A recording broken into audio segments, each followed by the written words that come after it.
fuck? They didn't deserve it. They didn't fucking deserve it, man. They didn't deserve it. It was rigged.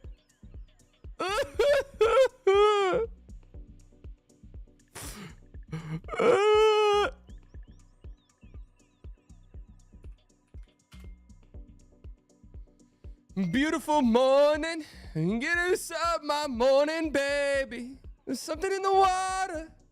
Can I trust you? Beautiful morning, get us up my morning, baby. There's something in the water. AI auto-generated experience. The conversation is about the ongoing NBA draft lottery tonight. Viewers are discussing their hopes for the Mavericks draft pick and expressing their opinions on the team's recent trades.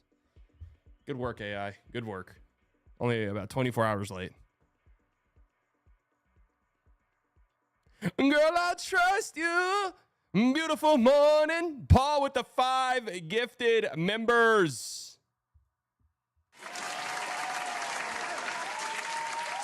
Shout out to Paul. Is it all right if I call you Paul Thew?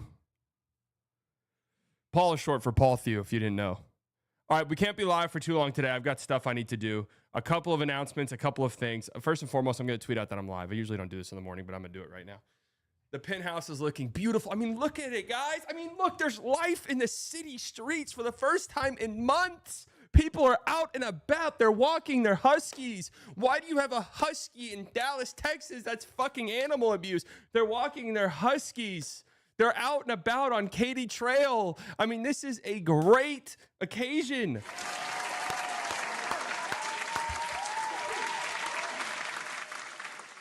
The city is just, there's just light.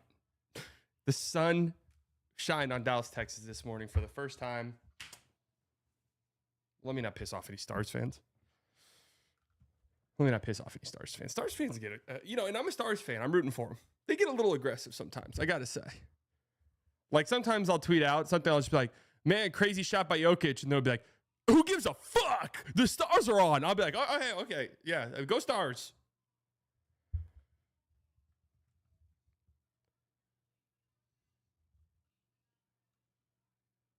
Bro, I'm still mad and sad about losing Luka, but this made my day, perhaps made my year. Let's go.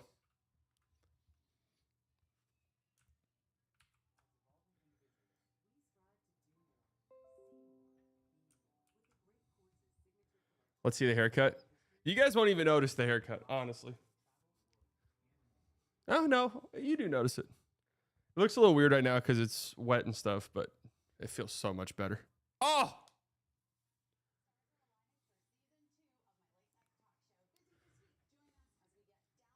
It feels so much better. What the fuck is a Miko? No. We're not shitting on the Stars. We're rooting for the Stars. Super cut. That's disrespectful, bro.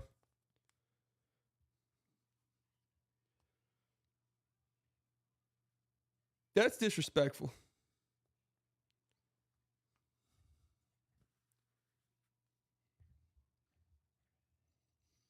Beautiful morning. Oh, I see some of you have discovered something.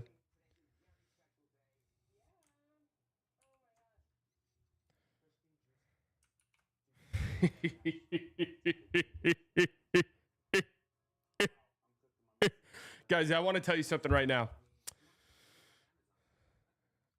I think Drew Holiday is going to be a Mav. I don't know why. That just kind of seems what I think.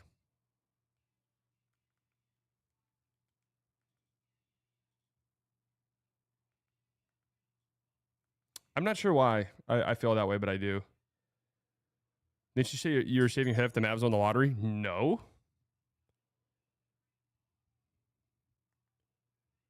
I don't believe I said that. Dude, I love First Take. Who wins the title first, Ant-Man or Halliburton? Where did this one come from? At least they're talking about two teams that are relevant.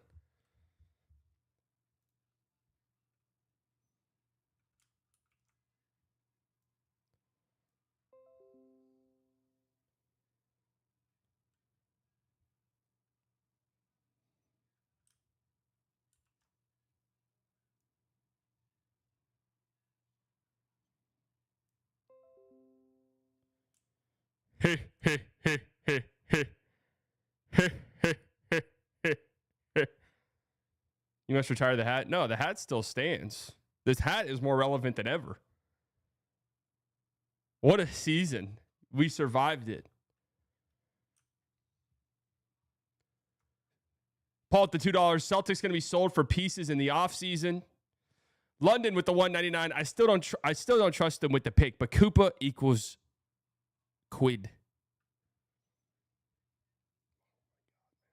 Boom.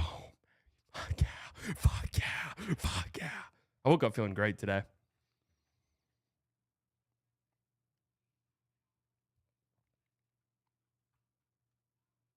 I woke up feeling great. Slightly, would you consider D. White, Brown, and picks for Kai and one? No.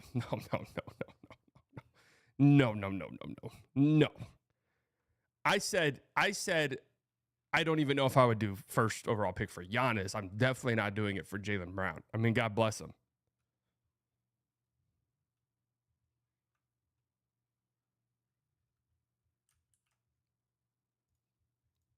God bless the U.S. Hey.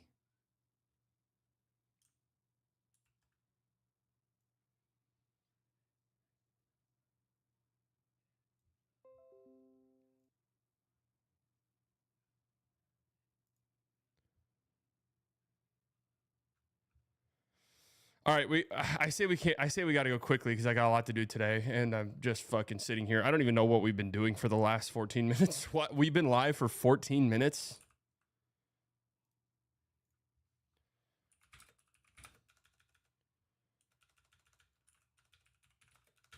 Folks, I'm live on YouTube. Hurry up and get in here. The Mavs have won the lottery. Holy shit. I mean, seriously. Holy shit. I mean, are you serious? I mean, come on. Dropping link for next hat drop.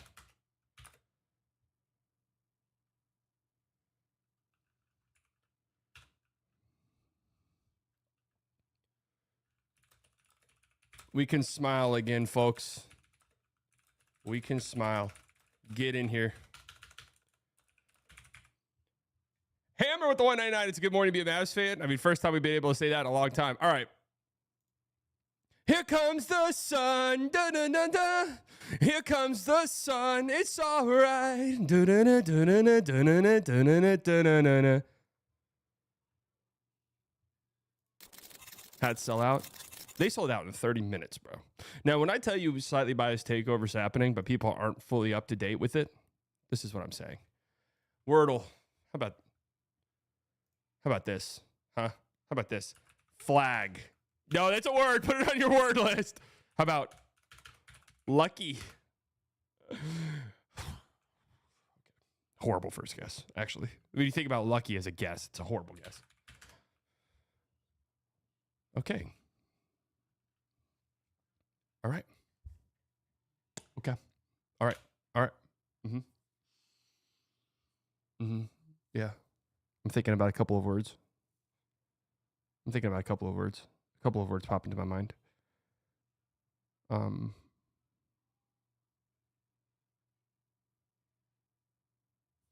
couple of words pop into my mind here. I'm not gonna lie, no words are popping into my mind. This is kind of a tough one.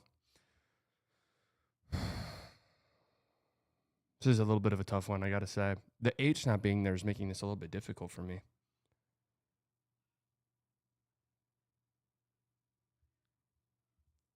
Right? Because now I think the second letter could potentially be a T situation.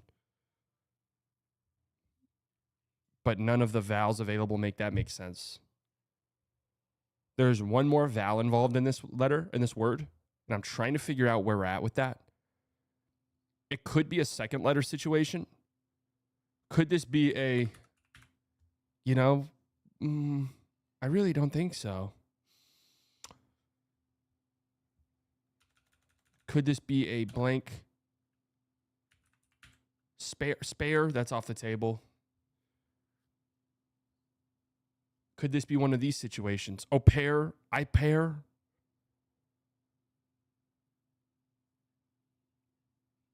That's off the table, I think. Unless this is a word. Could this be a blank? Oh, here. Oh.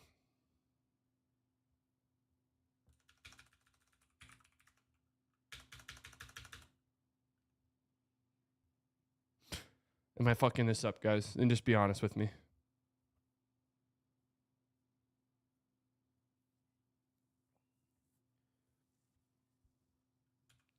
W situation, potentially?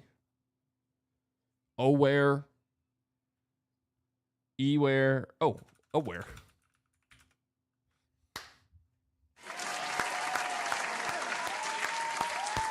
Didn't think that was going to be an A situation. Didn't think that was going to be an A situation. I always get tripped up when it's the double letters.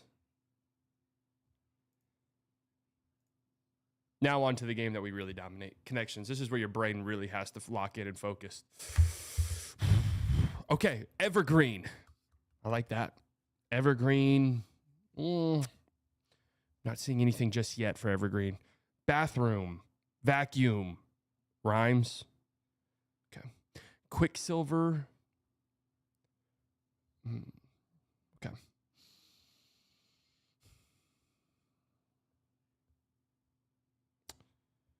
Market. Bazaar. Bazaar and market have to be connected. There's literally no world in which those two are not connected. Market, bazaar, outlet, fair maybe?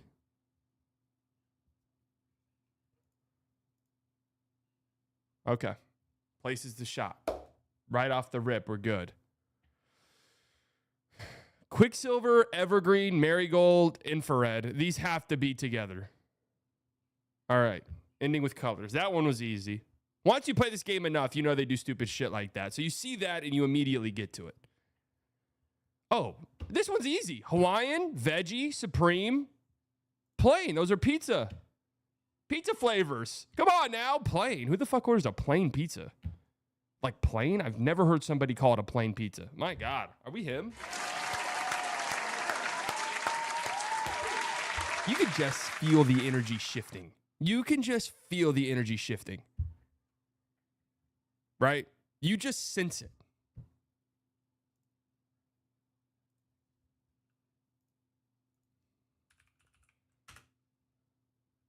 Is that just with sauce? Yeah, but I mean, you call that cheese pizza. Who calls that?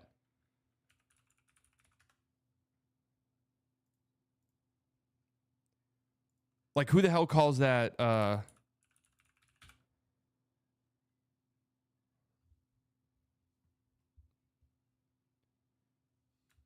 Anything else?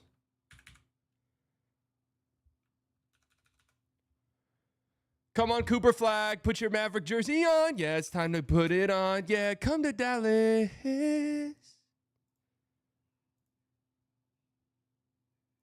Life got slightly better yesterday. Lesson number 3.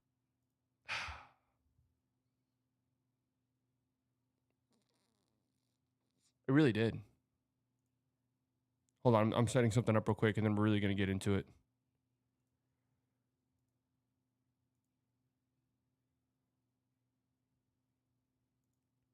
Cooper Flagg Combine. Hey, man, just stay healthy. Just stay healthy, Flagg. That's it. Don't care about anything else. Just make it out of there in one piece.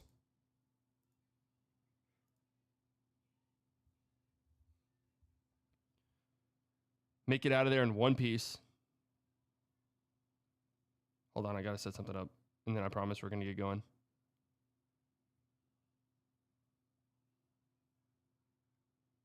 I promise we're going to get going.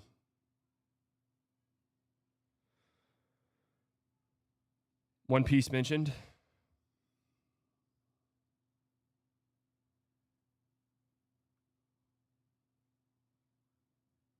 Did I mention One Piece?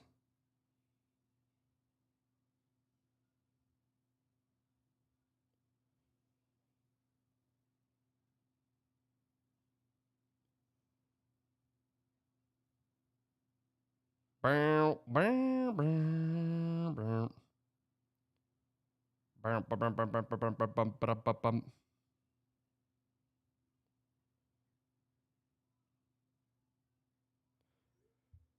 The One Piece is so fucking real. How many episodes are we in One Piece now? 5,000? Was it last night episode 5,000? What are you watching? I'm not watching anything. I'm trying to set that up. Well, right now I am watching. Right now I actually am watching.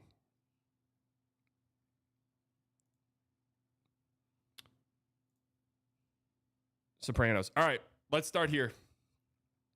Let's get going. Let's get started. So many of you have asked. I believe it's only right that I extend this to you guys first. But I have opened up a pre-order link for the hats if you guys are interested in them. Fullydelusional.shop. They're up right now. Just full disclosure, it'll be, 3-4 weeks. I got to get them ordered, get them done, ship them out. But it is a pre-order, and again, 3-4 weeks if you are interested in buying a hat. Okay? The order will be placed by the end of the week. They'll be here. I'll ship them out immediately. Okay? If you've already bought a hat, they have been shipped out, except those who have bought a hat and a shirt. I had to get bigger boxes, so those will get shipped out by the end of the week. Oh, look, we already got one. So there you go. The hats have done great. I've been walking around grocery stores. Nobody's hit me in the head with a cane just yet. Nobody's gotten mad about any stolen valor type of stuff.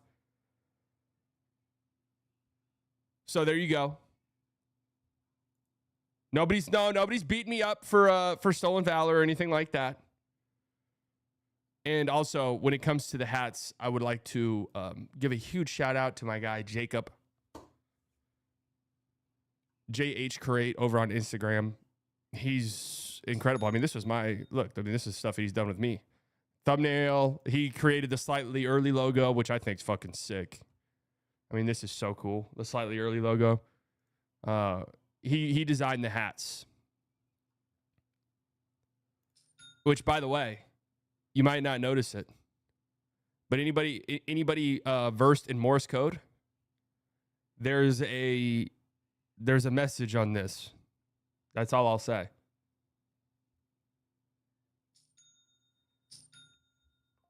That's all I'll say.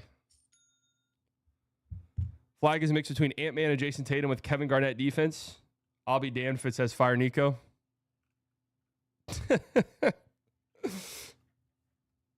He cooked. Right, the model did a great job here on this. Oh, shit, that's me.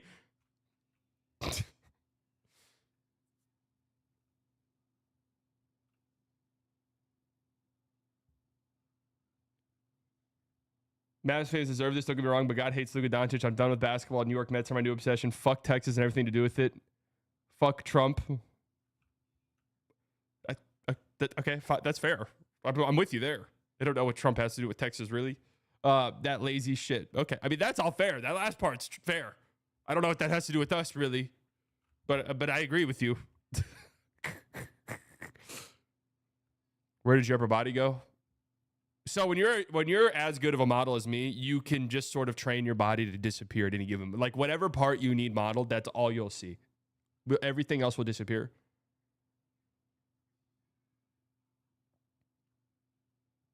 Right? Knew you were a liberal.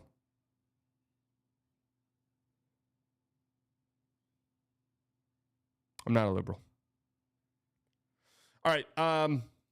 Let's get down to business to defeat the Huns.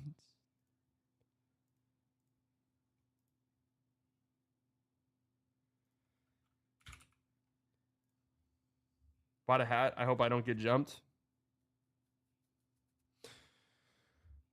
Something has bad takes on politics, but it's okay. This is a basketball channel. That's fine. Good morning, folks. It's Tuesday, May 13th, 11:02 a.m., the day after. Man, now I know a lot of you guys are expecting me to do some Cooper Flagg talk, and we might get into that. But right now, I want to talk about some geopolitical news that's just kind of hit the airwaves that I find very important. No, I'm just joking. Let's get into it. Let's talk about it and let's discuss it. This is one of the craziest turn of events I've ever seen. The Dallas Mavericks have won the draft lottery, and I have a lot of thoughts. This isn't going to be a very long episode. It's just going to be a Cooper Flagg-centric episode, Dallas Mavericks-centric episode. Obviously, we're kind of awaiting the Tatum news. Oh, here we go. Everyone buckle up. Pussy Liquor with the 199. Coop and Luka 23 will feed us all. That's right. That's right. Thank you, Pussy Liquor. Jesus Christ almighty. Get over yourself. You owe us 2.5 hours. No, I don't have 2.5 hours to owe you because tonight I am going with my good friend Jason. I'm going to meet with my good friend Jason Gallagher, and we're going to I'm going to the Thunder game. I'm going to Nuggets Thunder Game 5. So I'm super pumped about that. Going to watch the Thunder get spanked? Hey, maybe, but I'm excited to be in the building. I'm excited to watch it. I'm excited to see Jokic. I have seen Jokic live before, but it's been a very long time. So I'm excited to see that. Dane with the 199, you said it was the craziest at the Luka trade. I mean, it just continues to get crazier. It just continues to get crazier. I will be there too Sunday. Well, hey, if you see me, come say what's up. If you're going to be at the Thunder game tonight, come say what's up. I'm going to be there. Gallagher, an OKC fan now. He's always been like, he's very similar to me. I mean, he lives up there, but he's very similar to me in that, he likes them both. Like, I honestly have always liked the Thunder. I know there's supposed to be a rivalry there. And, trust me, I was rooting against them last year. But I've never not liked them. Oh, man, come on. Why am I supposed to say I hate the Thunder? I didn't hate him. I've loved Shea his entire career. Like, I don't hate the Thunder. I really don't. I got to be honest with you. I am a Mavs fan through and through. If the Mavs play the Thunder tomorrow, I'm going to root for the Mavericks to win the game.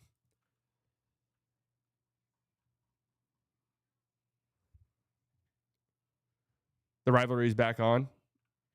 The rivalry will be different. The rivalry will be different. I think the Mavs' biggest rival right now is going to be the Lakers for the foreseeable future for obvious reasons. But anyways, so another announcement is I have dropped the pre-order link for the Mavs veteran hat. If you missed out on the first drop and want a new one, it's a pre-order link. It'll take a few weeks to get there, but it'll get there.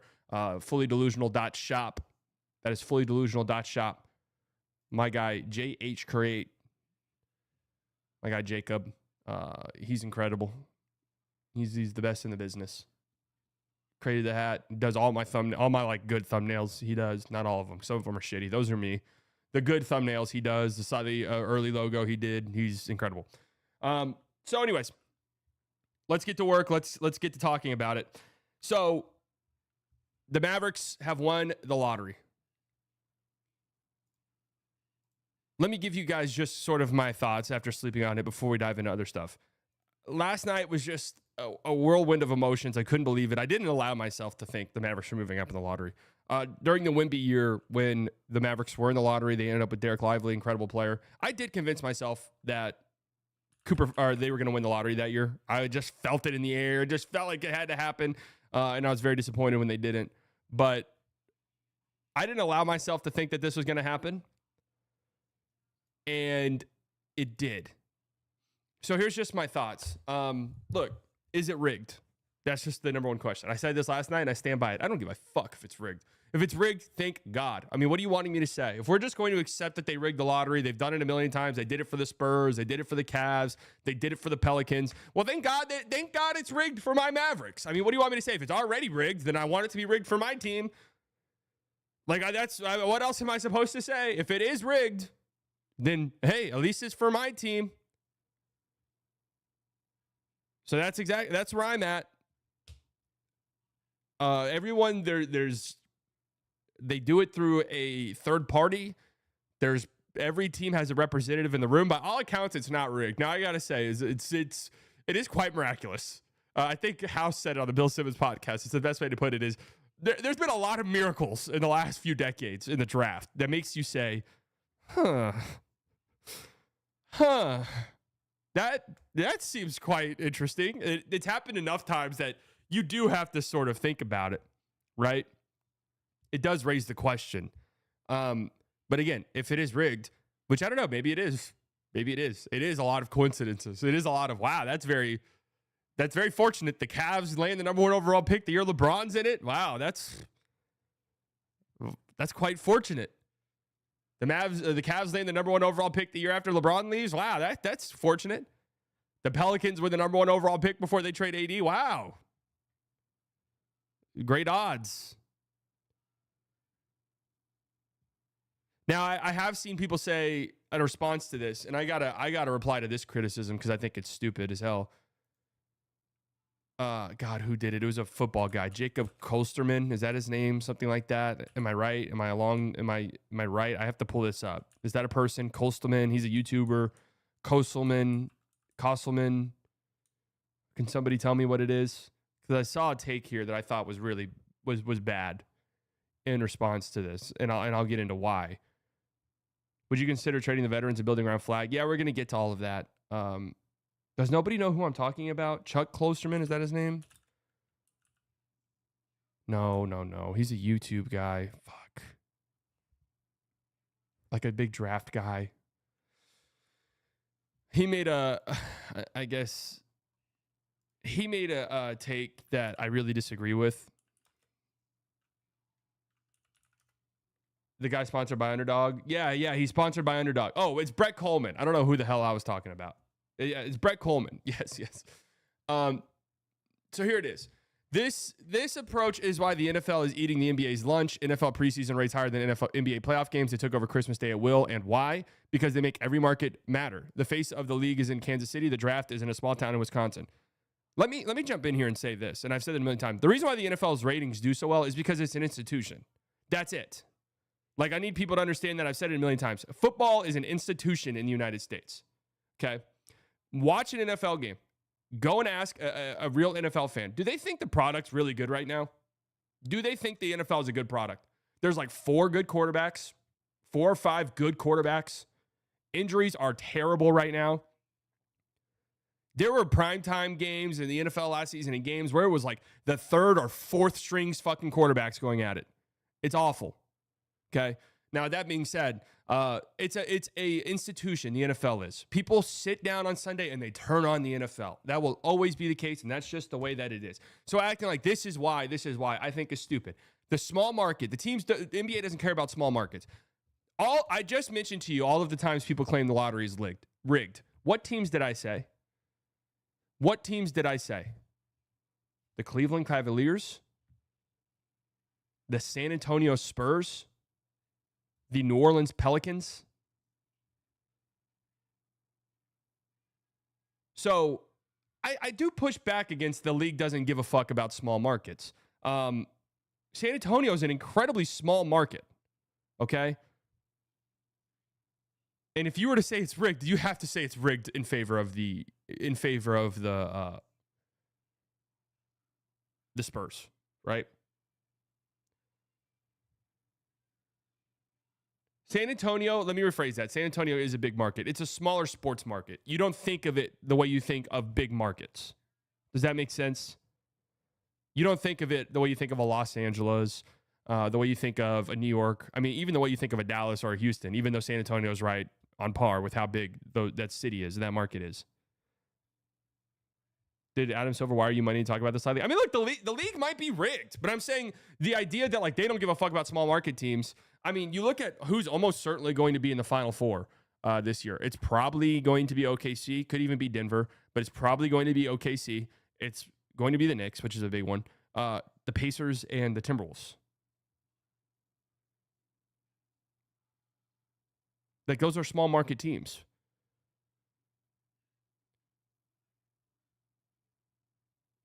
So I don't know. I don't agree with the league shits on smaller markets. I don't really think that's the case. The league, I think, should do a better job of marketing some of these guys, but at the same time, they have done a pretty good job. Like, Shea's everywhere. Shea's on every fucking commercial, it feels like.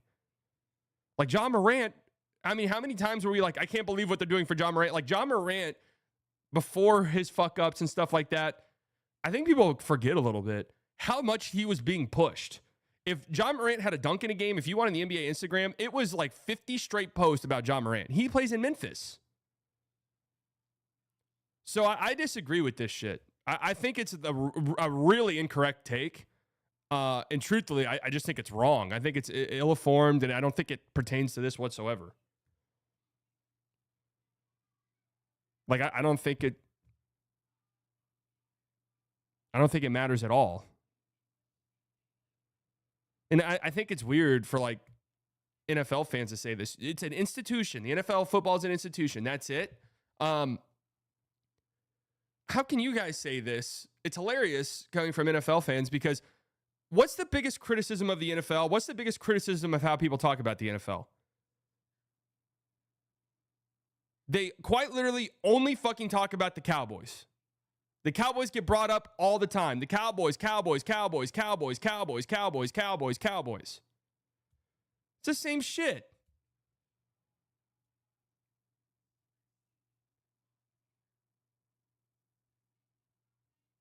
They talk about the Cowboys more than like ESPN talks about the Knicks. The NBA is a superstar-driven league. So people talk about LeBron. People are already going to talk about the Lakers. But people talk about LeBron. It's amplified that he's on the Lakers. People are going to talk about Steph. Guess what? Nobody was talking about the Golden State Warriors before Steph Curry. So people are going to talk about Steph and the Warriors. What are the Warriors doing? What are the Warriors doing? What are the Warriors doing? That's because we care about Steph Curry. No offense.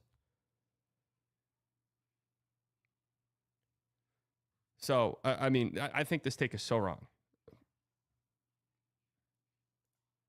I think it's just an incorrect, an inaccurate assessment of this situation. There are problems that the NBA has, but just shitting on small markets just doesn't make much sense to me.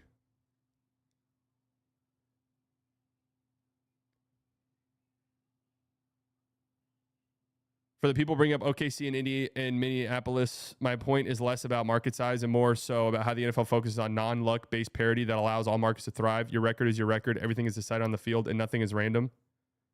But in the NBA lottery, one market's good luck is the draw, and the draw is another market's catastrophically bad luck that resigns another generation to apathy. I mean, yeah, they could probably rework the lottery. I mean, I would agree with that. They could probably rework the lottery. Now, they do it to avoid shameless tanking because the difference is when an NFL team decides to pull the plug, they can tank, and it's for 3 or 4 games. When an NBA team pulls the plug, and you've got 7, 8 teams not playing for anything and trying to lose for 82 games, that becomes a problem. Yeah, the problem is from an outsider's perspective who might not be paying attention to the NBA in January or February, I get this, but if you were to say there's fixed odds now, like if you're the worst team, you have the number 1 overall pick. I don't think people understand because also there's a big difference between the NFL and the NBA in the sense that, yes, you need a quarterback in the NFL, but realistically, quarterbacks can bust pretty easily. Like there's the hit rate on quarterbacks is shockingly low. So it's not even a guarantee that if you get the quarterback, you're good. It's shockingly low, the hit rates for quarterbacks. And 2, that pick's probably not unless you're hitting a home run. Pause. What did I say? Unless you're hitting a home run with the quarterback, the reality is it's probably not going to be. I don't know what I said. It's probably not going to change your franchise. The reality is landing a number 1 pick in the NBA draft is changing your franchise dramatically. Changing your franchise dramatically. The tanking that would happen in the NBA would be fucking disgusting from night 1 of the season. I need people to understand that.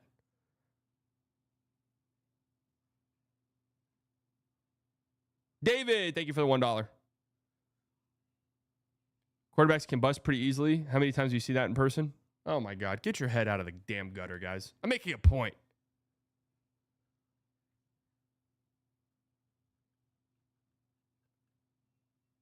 So that's why they do it.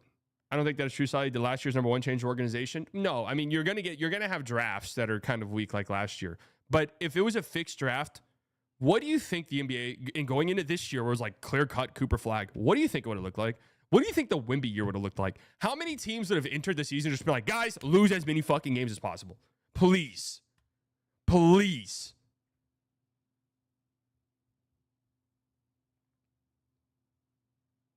Please. It would have been so terrible. And there already is tanking. I understand that. There already is tanking. And in February and March, it gets really bad. It would be that level the whole season.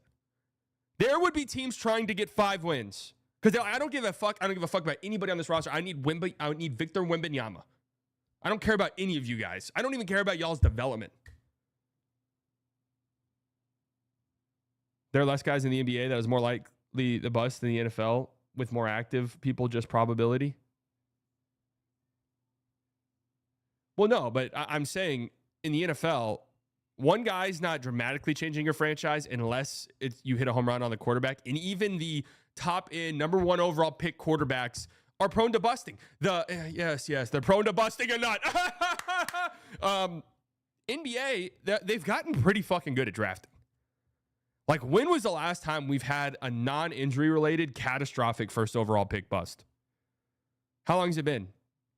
You want to call Ayton a bust? That's fine. I'd go there. That's what, Ayton? Ayton is a bust for a first overall pick.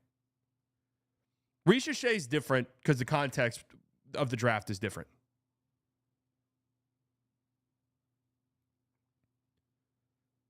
Fultz, Simmons, these guys are injury related. Zion, injury related. Would Fultz have ever lived up to it? I don't know, but his is injury related. It's really like Ayton. Ayton is a bust. Especially considering the talent of that draft. Ayton is a bust. People acting like Flagg is a guaranteed top 10 in the NBA in 4 to 5 years. You traded Luka. All right, I didn't even want to start with this. I don't know why my brain immediately told me to start with this. Let's talk about Flagg. Let's talk about what this means for the Mavericks. Okay? Obviously, this changes, to quote my guy, Mavs Digest, Marcel Martin, this changes everything. It does, though. I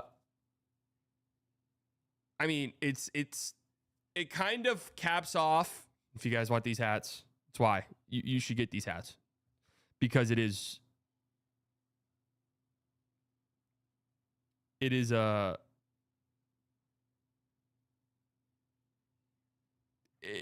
you live through it. You live through it. It's the craziest season I can remember. I'm going to do a big video here, just a timeline, a recap of everything. I was already kind of working on it, and now I have to fucking do it. A timeline of this whole season. I've mentioned this before. I made a video in like December or something like that, January, with the caption being, "This is what a season from hell looks like." This is what a season from hell looks like 3 months ago. This is a disaster. Can we get much lower? Mind you, this was before the Luka trade. This was before the Luka trade. January 16th, this is what a season from hell looks like. I don't know what that was. I don't even know what that was. I don't know why Spencer Dinwiddie's on the thumbnail. I don't know what that was in response to necessarily. January 22nd, Derek Lively gets hurt. He's out 2 to 3 months. Can we get much lower? And then, of course, boom, the trade.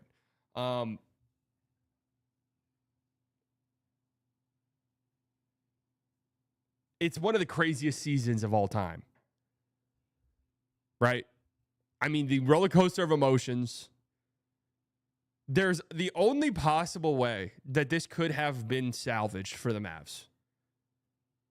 The only possible way to have put any hope. And here's one of the things and why I woke up so happy this morning and why I do feel so happy is I felt a feeling about the Mavs. And I feel bad saying this because of the Wizards and the Hornets situation. I'll get to that later. But I woke up this morning and for the first time in 3-4 months, and again, I feel bad saying that because there's Wizards fans who are like, 4 months? But it was like, oh my God. Like, I felt excited about the team in a way that I did not think was going to happen for decades. Like, just straight up. I thought that it was going to be decades before I felt this again. At least a decade. At least I felt as though, oh my God, there is like, I can think about the Mavs in 10 years and it'd be like, there's a chance they're really good.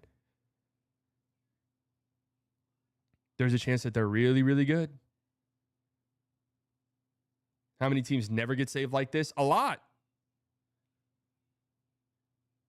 First time feeling joy, excitement since pre-Luka, to be honest. And there's the excitement of the young guy, the hyped prospect. You know, there's nothing like it. There's nothing like it. It feels good because it buys your team time. It just does. You give them the leeway. You give them a few years. It's incredible. So I am very excited. I'm pumped about it. Is it possible Flagg pulls out of the draft? No. Why would he do that? We in hell over here in DC? Yeah, no, I get it. And I feel for you guys. I really do. I don't want to make it seem as though I don't feel for you guys. I do. Absolutely. So I'm excited about that. What does it mean for the Mavs? Well, you just saved your ass, right? You got to get out of jail free card. Under no circumstances should this pick be traded. Look, the reality is I guess I would talk myself into being excited about a season in which Giannis is on the team. But I don't want them to do that. And that is the only feasible, realistic trade that I would say, okay, all right, like I'm excited to see what it looks like, I guess. That's it. It's going to be Flagg, and that's going to be our situation for the next 10 years. Only concern with the Mavs is how Kyrie will look like when he returns. Everything's basically for next season hanging on Kyrie's ability post ACL tear.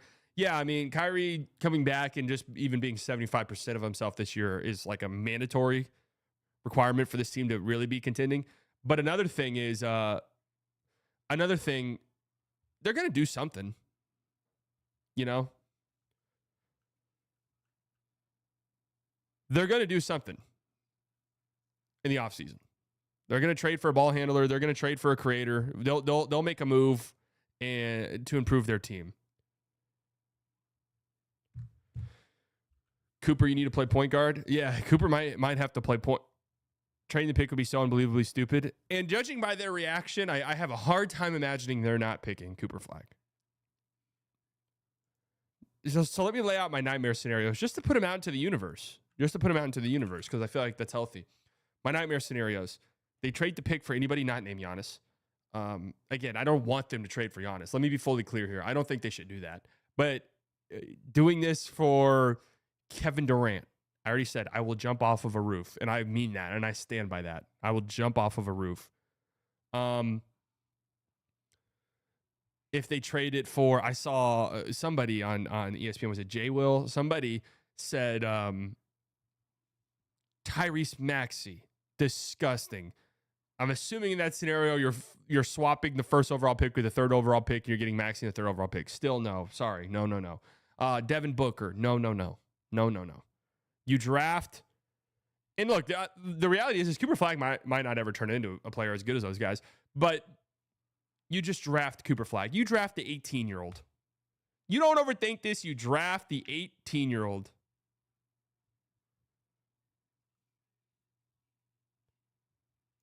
I'm looking at draft lottery night. We needed a 7. The 11th pick belongs high to have a chance. So first one comes as a 10, second one comes as 14, third one comes as 11. So all high numbers. So all the high teams were in Chicago, Portland. Andre Patterson, poor guy sitting next to me, and they pull the next one, and I hit him. I'm like, it's gonna be a 7, and we needed a 7. The 11th pick belongs to Portland. The Portland Trailblazers. That means Dallas has moved inside the top 4. The Mavericks have never won the lottery. They pull a 7. He looks at me, he's like, he needed a 6. Now, you realize that the coin flip with Chicago, if we don't win that coin flip, that picks the Bulls. Crazy. The second pick will be made by the San Antonio Spurs.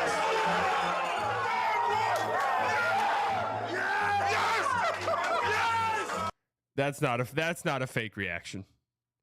That is not a fake reaction, guys. That's as real as it gets. I mean, Nico doesn't deserve this. Nico doing his best acting. Let's look at the face.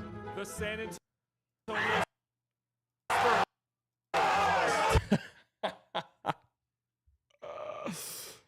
Oh, that is relief. That's absolutely relief. So we kind of talked about looking at the fit, because I've seen this too. I've seen this notion. This is the worst fit for Flagg. This is the worst fit. You're hating and you're upset. You're being emotional, and that's that. Like, let's be very clear about that. You're not arguing in a place of good faith. You're upset and you're angry. Okay? Let's be very clear there. Because it makes no sense to me. Dominic with the $4.99, sign and trade Kyrie to the Hawks and find a way to get Trey on this roster. I saw takes that this is the worst fit for Flagg. How's that the case? Because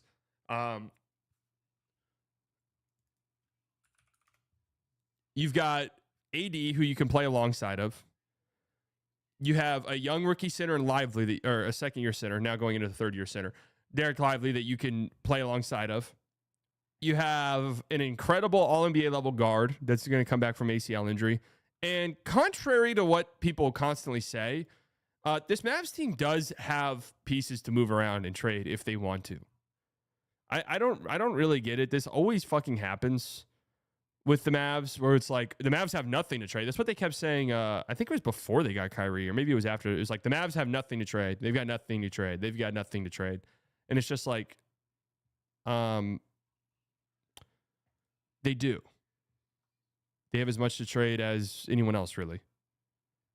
Not anyone else, but I mean, they can make moves if they want to. Lively and Kyrie, the Duke connection as well. Yeah. And the Mavs have to get a ball handler, and they will get a ball handler. And now a guy like Flagg, assuming you take Flagg, but a guy like Flagg is such a versatile player.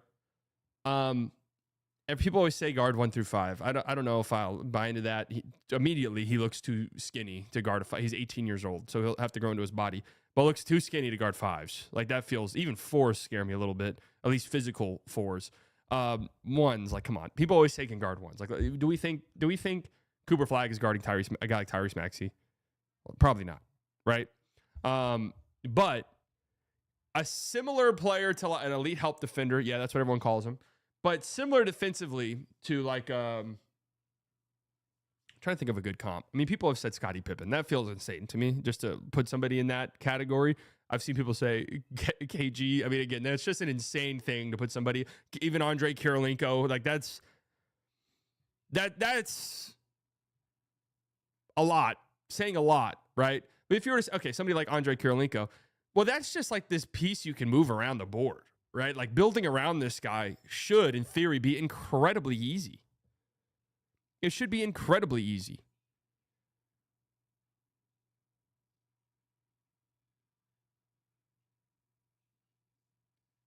It should be so easy. Where can I buy that hat? Fullydelusional.shop.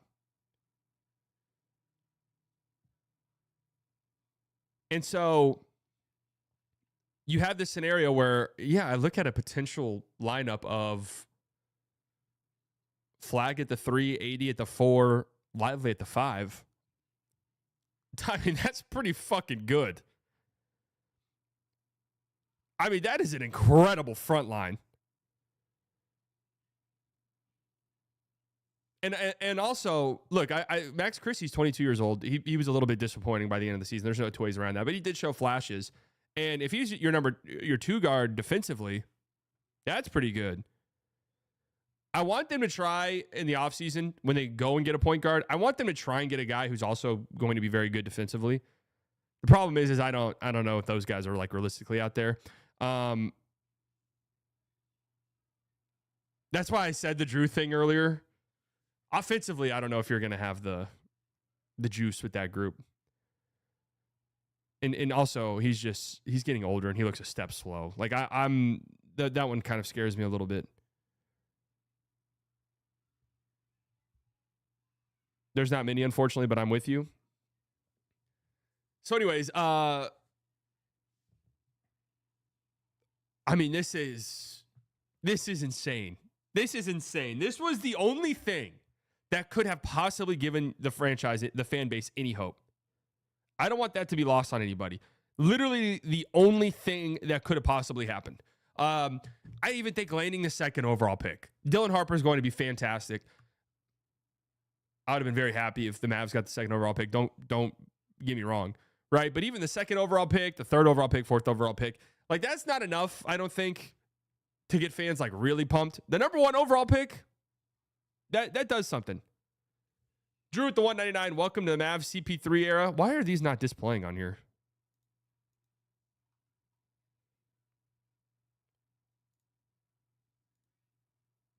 What's going on here?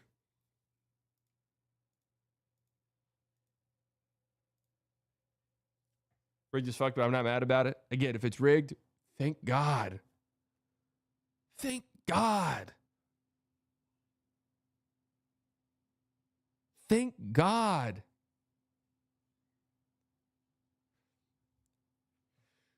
So immediately I think, so people saying it's a bad fit. Look, I don't really want to do this because I feel for Wizards fans. I do. It's not fair. I feel for them. The Mavericks, you might say the Mavericks fans deserve this. Fine. The Mavericks did not deserve this more than any other team did. They didn't deserve it more. If you're just going to do the deserve pie, like, yeah, the Wizards probably deserve it. The Hornets probably deserve it. Like, they deserve something, right? The Jazz.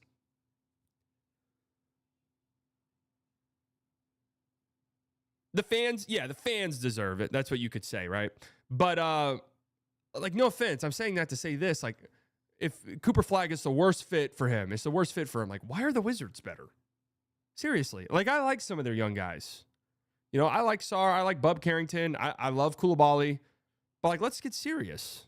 Why the fuck, and no offense, and you guys know I love my Charlotte Hornets, but why the fuck are the Hornets a better fit?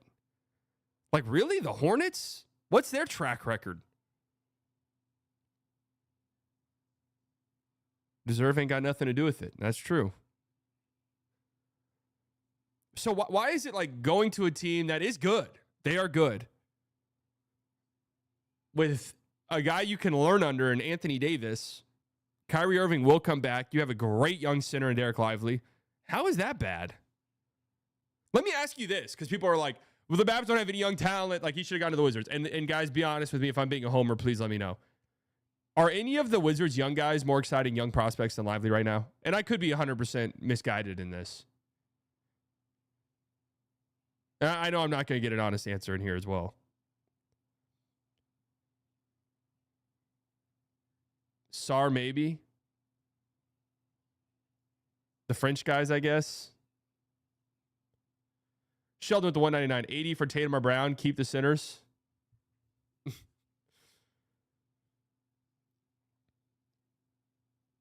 you really like Bilal, I mean, Bilal would be the guy I would listen to. I like Sarr, but like, I know I'm getting all defensive level center and Lively every single year.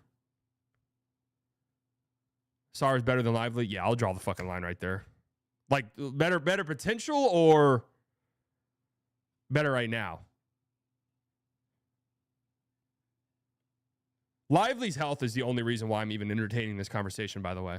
Like, that's the only conversation, the only reason I'm even entertaining this conversation. Hey, Sally, no Shams bomb yet. Want to let you know. All right, cool.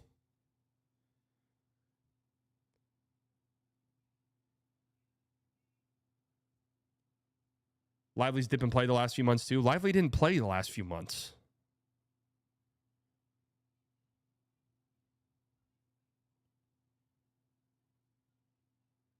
Could you build a Giannis package around Lively, or would Milwaukee demand Flagg? Oh, you're not getting Giannis without the number one overall pick in the trade.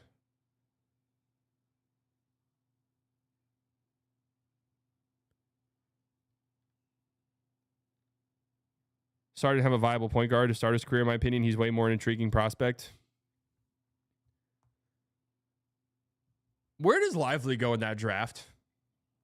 If you kind of knew, like Time Machine, you kind of knew who Lively would be immediately, an NBA player, like almost best case scenario for him right away, where would he have gone in last year's draft?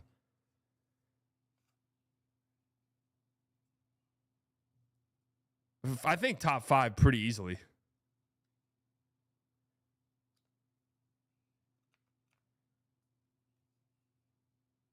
Sadly, who are you trading Flagg for? I guess this is a fun thought exercise. Who's the worst player in the league that you would be like, okay, if they traded Sarr for? Who is the worst player where you'd be like, all right, I don't love it, but like throw realism out the window. Luka, Jokic, the best player in the world. Mikal Bridges, seriously? Use the pick to trade for a guy like Luka Doncic. First overall pick, PJ Washington, Gafford, whatever. Do the Lakers even have a meeting? That's a fun thought exercise right there. Do the Lakers even have a meeting? If the Mavs go and be like, hey man, look, our fan base is so pissed off. Like, let's just redo this and just act like it never happened. Number 1 overall pick, blah, blah, blah, blah, blah, blah, blah, blah, blah. Salaries for Luka. Let's call it a day. I think they have a meeting for sure. They have a meeting. They definitely think about it. You guys are underestimating the level of prospect Cooper Flagg is. And that's not me saying it. I haven't watched, right? I've watched a few of his games here and there. I've definitely seen shit. But from draft people who follow this shit closely, there are people who say he's one of the best prospects they've seen. One of the most well-rounded. I was listening to someone's podcast today. I forgot who it was. It was a draft guy who said it was Cooper Flagg's the most well-rounded prospect he's seen in his lifetime. Which sounds crazy to me, but okay. I mean, it's an incredible number 1 quality, legitimately franchise-altering player. So y'all got to factor in that level of player, that upside, the type of player he is, where in theory you can put whatever pieces you want around him. Super easy to build around in theory. And he's a rookie, and he's 18 years old, and he's going to be making what, $14 million for the next 4 years, and then you have restricted free agency. So in theory, you have him for 8 years under your control. You guys are kind of sleeping on that a little bit.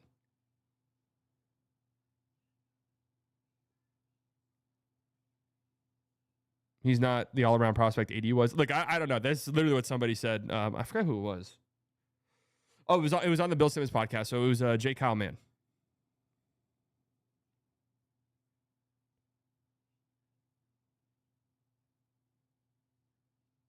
Austin Reeves for PJ and Gafford. Gabe for salary filler. Great trade for both teams. Gafford for Reeves would be interesting. I sort of think that I don't get that one's been tossed around. I don't get why the Lakers would do that. Sheldon with the $4.99. Keep the LA 29 pick. It's going to be good. Luka is gone. He can't win in the West. East is an easier path. West is too loaded short term and long term.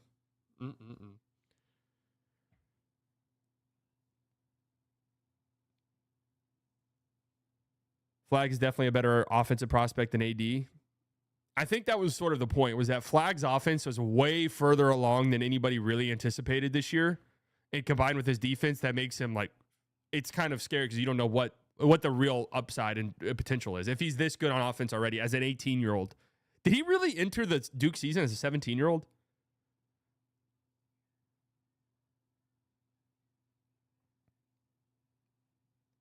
So let's just have this conversation right now. Because I said, who's the worst player y'all would trade for Flagg? And Luka was the answer.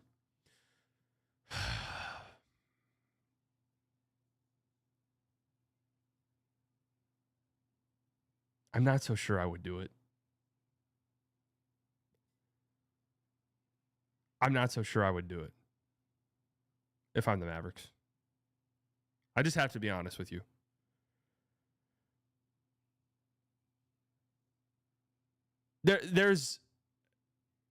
I have to be honest in my assessment that I've held with Luka when he was on the Mavs, which was I am concerned about his long-term health.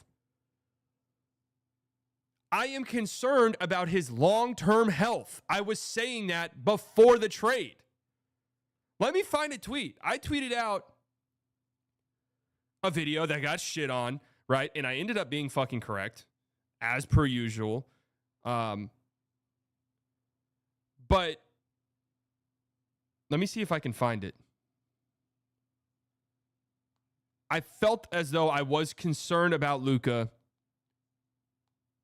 and just the no, guys, I'm not doing the Nico Jr. The trade's still absolutely indefensible, okay? And no, this does not prove Nico right. And you know what? I'll get to that at some point here in the near future, in the coming minutes.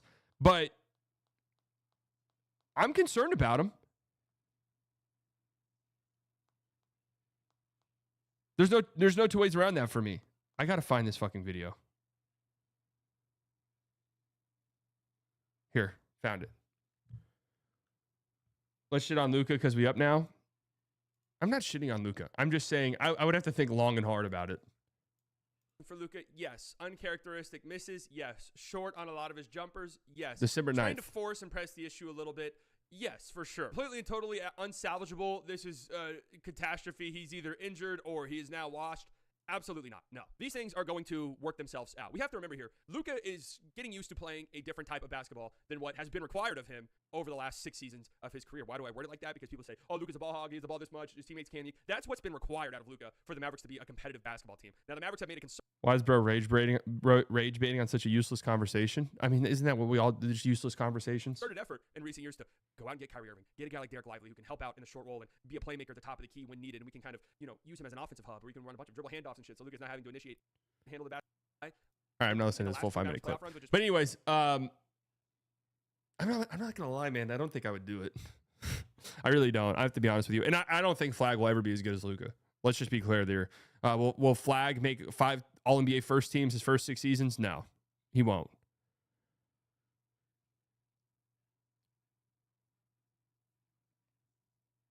He won't. But am I like 1,000,000% confident Luka's going to lock in and return and like take conditioning and stuff like that as seriously as possible and recovery as seriously as possible so he can have the longest career possible and the best career he can possibly have? I'm not 100% sure of that. I'm just not. I'm not. I think he will, but I'm not 100% confident he will. Giovanni with the $5. I'd love to know Luka's reaction finding out Dallas got the #1 pick. I'm sure he doesn't really give a fuck. Cabbage with the 279. East will be ass with Cooper and Giannis in the West. I am a Luka fan. I love him to death. It's why I even say shit like this. Because otherwise I would not care. Otherwise I wouldn't say anything. I wouldn't care. I'd call him fat and he can't play defense and move on.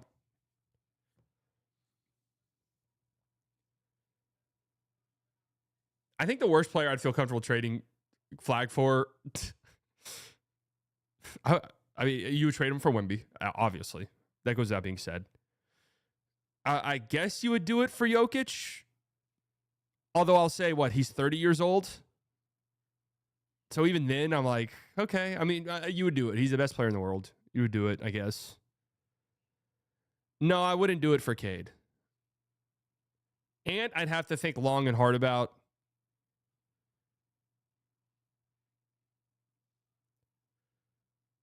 Shea. I'd have to think about.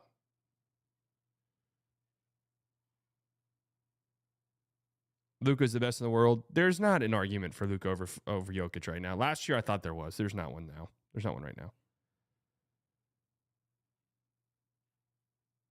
Manny, 8 months to the Sally Delusional Club. Check Flagg's grade on Tankathon. I would do it for Shea.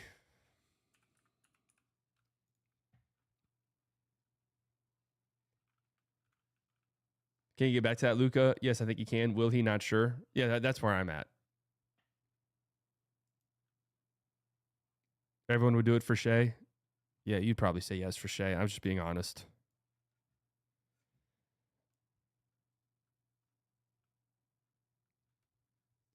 There's no conversations about Luka as a basketball player. Yeah, you have to consider contracts and age. That's exactly it. You're factoring in, you're trading a guy who's going to be making $14-15 million for 4 years for a guy who's going to be making $50-60 million. And what that does for your team.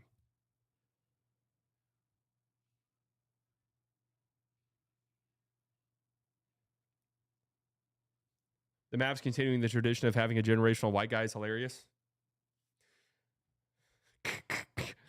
I mean, no weaknesses. Let's go.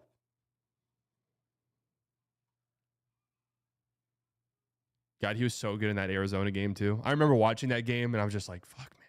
Whoever's going to end up with this guy.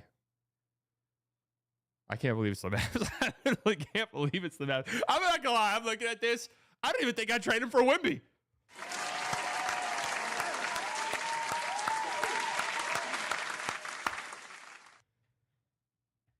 I don't even think I'd trade him for Wemby.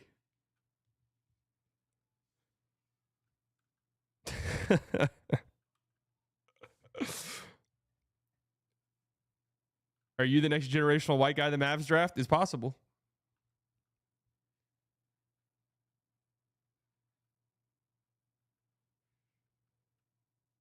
You see how joyful and delusional we are right now? That's fucking happiness.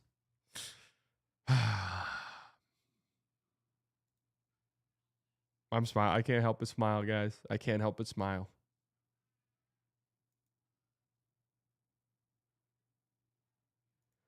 I also want to talk. I've kind of mentioned this in the past about Flagg. Just in the lead up to this, just kind of thought. I think people might be underselling the level of stardom this kid could reach, assuming he's good. Assuming, like, I think there's a world for Flagg where he's like a top 15 player, top 10 player even, and his impact stuff is just like, he's a advanced stat darling. Like, maybe he doesn't have the eye-popping numbers or anything like that, or the flashy game, but his like advanced on-off stuff, all that. I mean, that's how he was in college. His on-off and advanced numbers were fucking ludicrous. But I think that world's more likely than Flagg becoming a top 5, top 3, even top 1 player. You know, not that I'm closing the door on that really, but it feels like his style and stuff is more translates to this guy doesn't put up godlike stats, but his on-off, his metrics, all of the advanced metrics, love him. He's super impactful, a guy like that, right? And so if that's him, I don't know the level of stardom he can really reach, but I don't think you guys are fully prepped for, and I talked about this, and it's true. I don't think you guys are fully prepped for an American-born white superstar. In the level of stardom that guy could reach. It's been literal decades since we have seen that. He has faced the league potential. I think he absolutely does. On top of that, he has a fiery personality. He doesn't seem like a boring dude.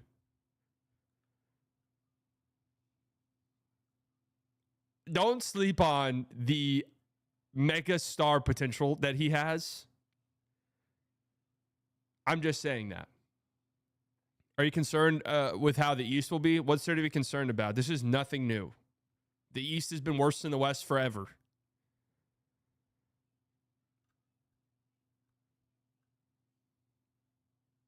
Do we not just watch how the Mavs ruined their last superstar?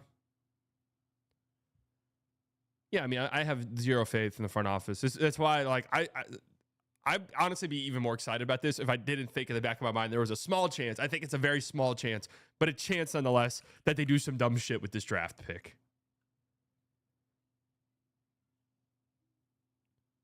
But I don't think they're gonna do it. Like they're gonna take him. They're gonna pick him. My honest opinion, trading the pick now would be even dumber than trading Luka away.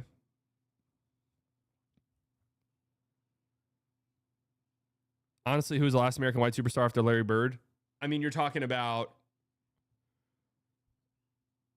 I guess you're talking about Stockton. You're talking about, and then there was a gap after Stockton. Like, I'm trying to think of the early 2000s American-born white superstars. Yeah, but even Nash is Canadian. Even Jason Williams is.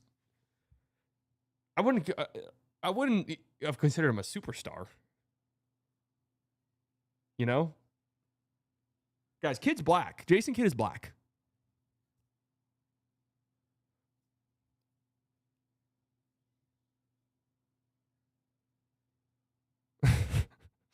Kevin Love. Yeah, Kevin Love, I guess. Kevin Love. Gordon Hayward for like a year. Are the racists going to come out for Flagg like Caitlin Clark, especially since he's going to Texas? That's a very, very, very real possibility as well. That there's some nastiness that comes with this.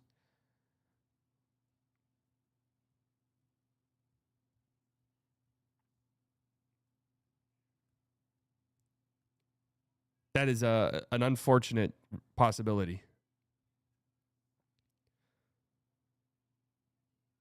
AI chat summary just said viewers are speculating about the Mavs' newest rookie, Jaden Hardy. Yeah, that's good. That's a good one.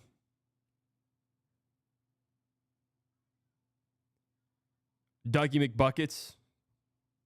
Paige Beckers, that's true. It is also insane that the Wings just won a historic lottery as well to get Paige Beckers.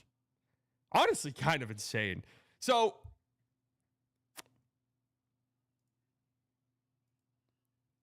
I got to get close to you guys for this one.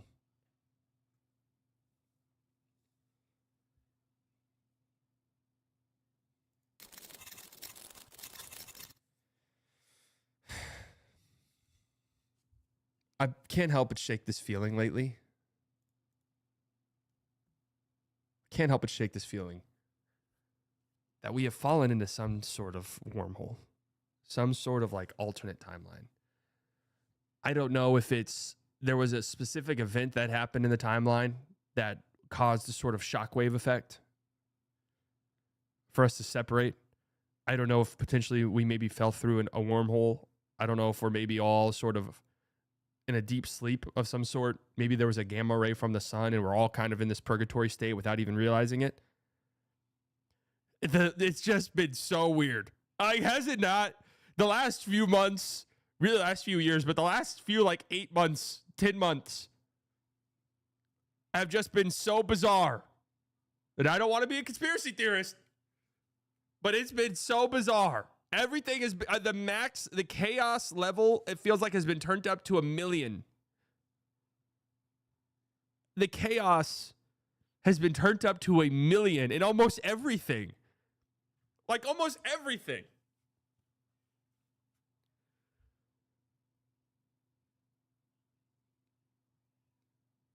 You know, like everything in the world, it feels like has just been 100. 0 to 100. There's no in between. It's going to be 100. It's going to be the most chaotic thing you can possibly imagine.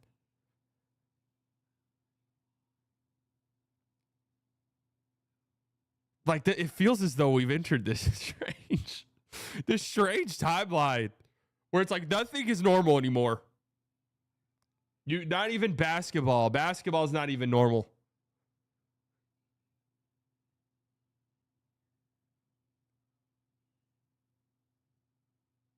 Trump was shot less than a year ago? Really? How does that factor into the Cooper Flagg thing? That's something I got to talk about.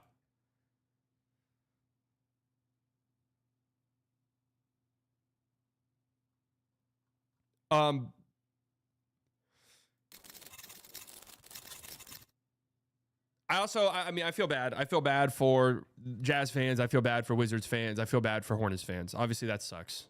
That kind of goes without being said. Do they deserve it more than any other team? I mean, who really deserves it? Who's to say? Now, I will say this. The Mavs winning the lottery has taken away from what absolutely would be the biggest story here, which is the San Antonio Spurs moving up to number 2.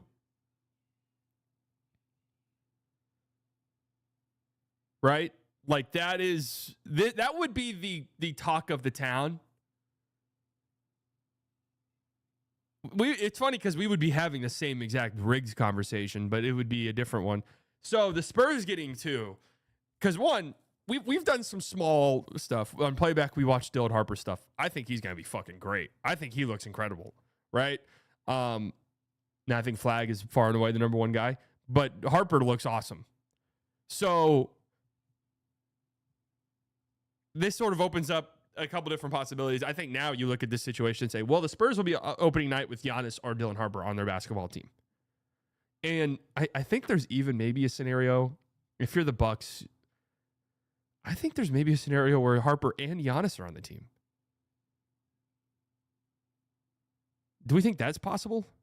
Do we think there's any way the Spurs get Giannis without giving up the number 2 overall pick?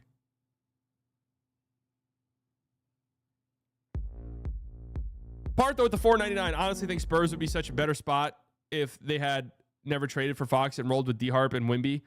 I also just think Fox reeks. Well, yeah, I mean, Fox I feel is tradable. It's cool that Fox went there, but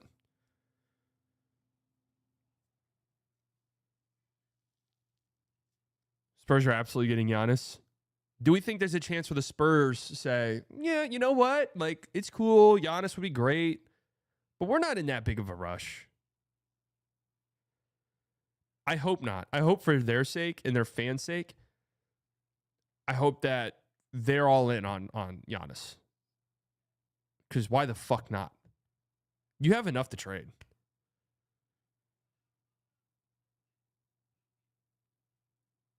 Wemby for Giannis and the Luka trade doesn't look as bad. Houston's going to be desperate as well, yeah. And they have the 10th pick in the draft.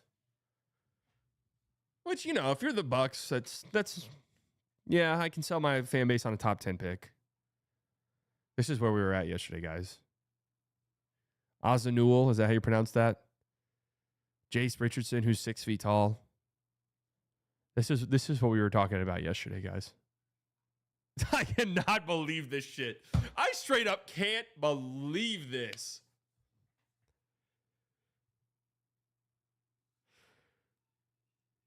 I straight up, like, this is just, I can't believe this has happened.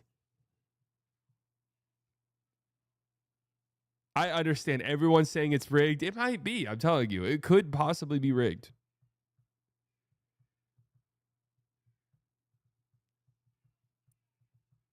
I'm like almost kind of scared to dive too deep into Cooper Flagg stuff because I already know I'm going to fucking love him. I don't want to like, I've never experienced this. I've never experienced my team having the number 1 overall pick. I think in anything. I'm trying to remember. No, I don't think in my lifetime the Cowboys have had the number 1 overall pick. The Mavericks have obviously never had the number 1 overall pick in my lifetime. The Rangers, I don't think, have had the number 1 overall pick in my lifetime. Stars, I'm not sure. I've never done this. I've never had this feeling. The Wings, yeah, the Wings. I kind of want to unsubscribe. Why? Slightly offline is going to be crazy if they trade the pick. I don't know if I can do slightly unplugged, man. I really don't. We'll see. Because I think I've gone I think I leave the day of the draft. Or the day after the draft. Something like that.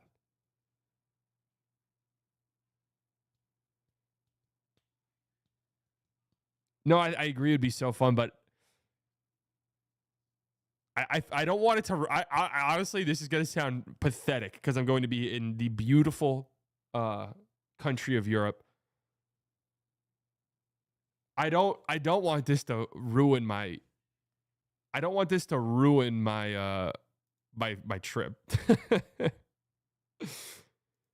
Like that's the thing is I don't want to be sitting there the entire time just like. Beautiful country of Europe. That's right.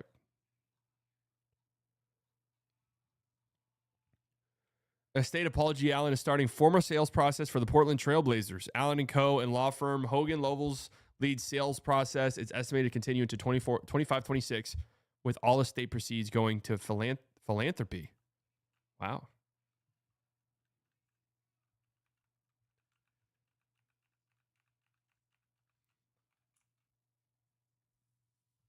England is my city. Wasn't Mark Aguirre taken first? Yeah, the Mavs have had the first overall pick. They've never moved up in the lottery.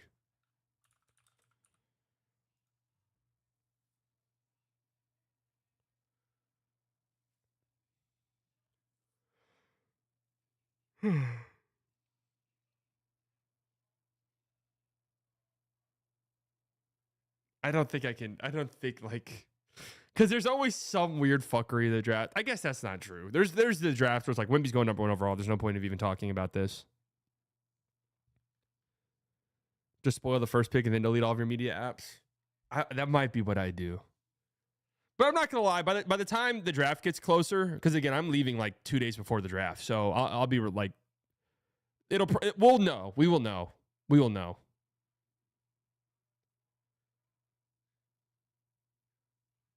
We'll know by then. The Stars have never selected number 1 overall in their Dallas history. Was Jack Leiter really the first overall pick? I don't think the Rangers have ever been number 1 overall. At least not in my lifetime off the top of my head. I thought he was second. Wyatt Langford was 4th. The Rangers drafted him 2nd overall.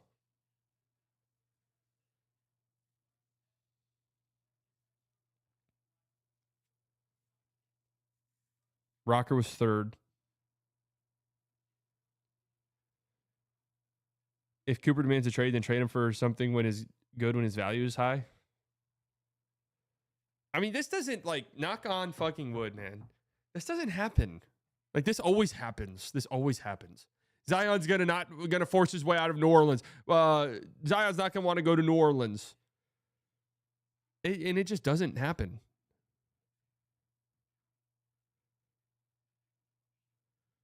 Troy Aikman, the last legit number 1 overall for Dallas. I mean, for a men's sports team. For the Big Four. I think so. Yeah. Right? I don't know about the Stars. I don't know about the Stars.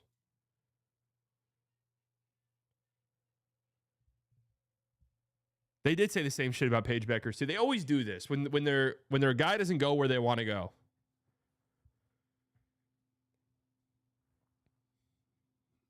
Damn, Summer League might be a must attend now, huh?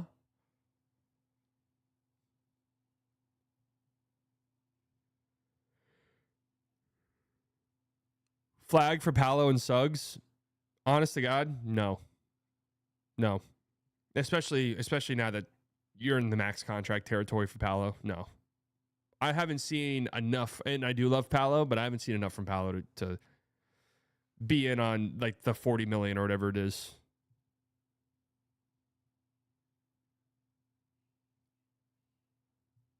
Flagg for Alex Sarr? Absolutely not.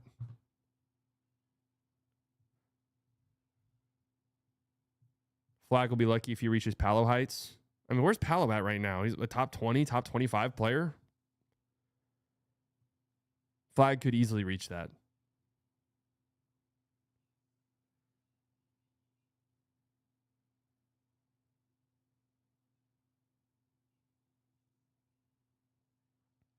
Flagg is a better draft prospect than Paolo was. Like, I don't understand this.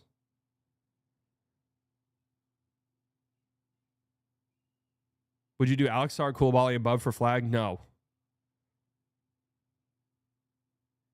Just fucking draft them. Like that. No, I'm not doing any trades.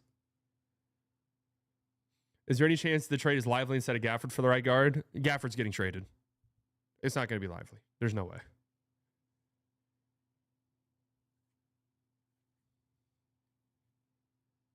Paolo wasn't even rumored to go number 1 until like 30 minutes before the pick. Brother, trust me, I know. I lost a lot of money that day. On some stupid... Shams should be in jail. Seriously. Shams should be in jail.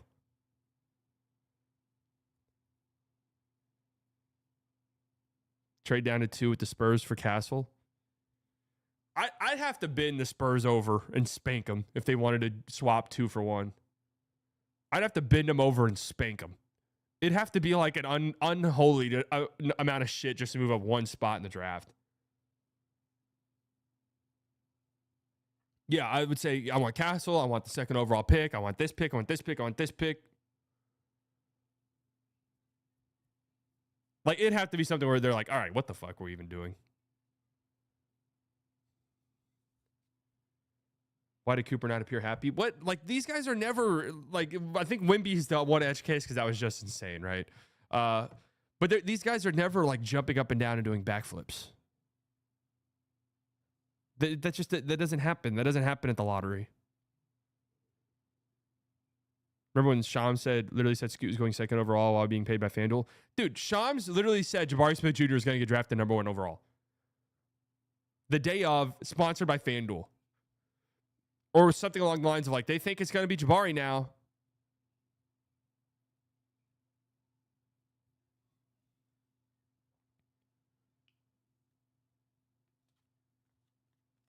Do the Spurs take another point guard? Yeah, I mean, if they stay at 2, you have to take Dylan Harper. Like, he's far and away.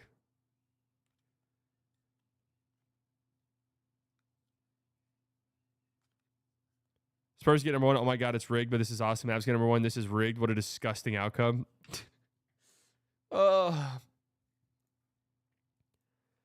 let me say, Mavs fans, man, you guys be happy. Seriously. It's rigged. Everyone's going to say it's rigged. Fine. If that's the argument you want to make, it's been rigged forever.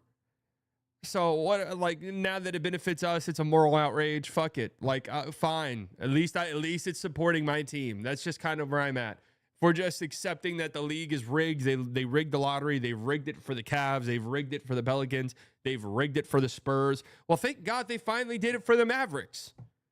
Like, thank God they finally did it for Dallas. Okay? Like, thank goodness. I'm sorry. Like, I don't take any of these talking heads seriously, because I remember a couple years ago when they were literally crying and shitting their pants because the Mavs tanked 2 games when their season was over. 2 games when they had to do it to keep their pick. And they cried about it endlessly as if it was this huge crime against humanity for a team whose season was over. Here's something that doesn't get talked about. Even if the Mavs won those 2 games, they were going to miss the play-in tournament.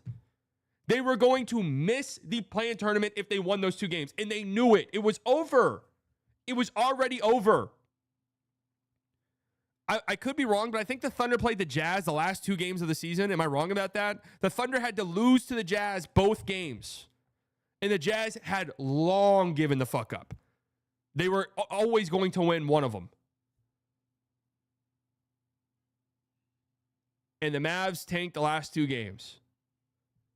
Because if they didn't, they were going to lose their pick. Wah, wah, wah. But then you guys want to hear like, man, it should have been the Wizards. Man, it should have been the Hornets. So it's the teams that have tanked all year long. Like, what does that make sense? You guys cried and pissed your pants a couple years ago because the Mavs tanked 2 games.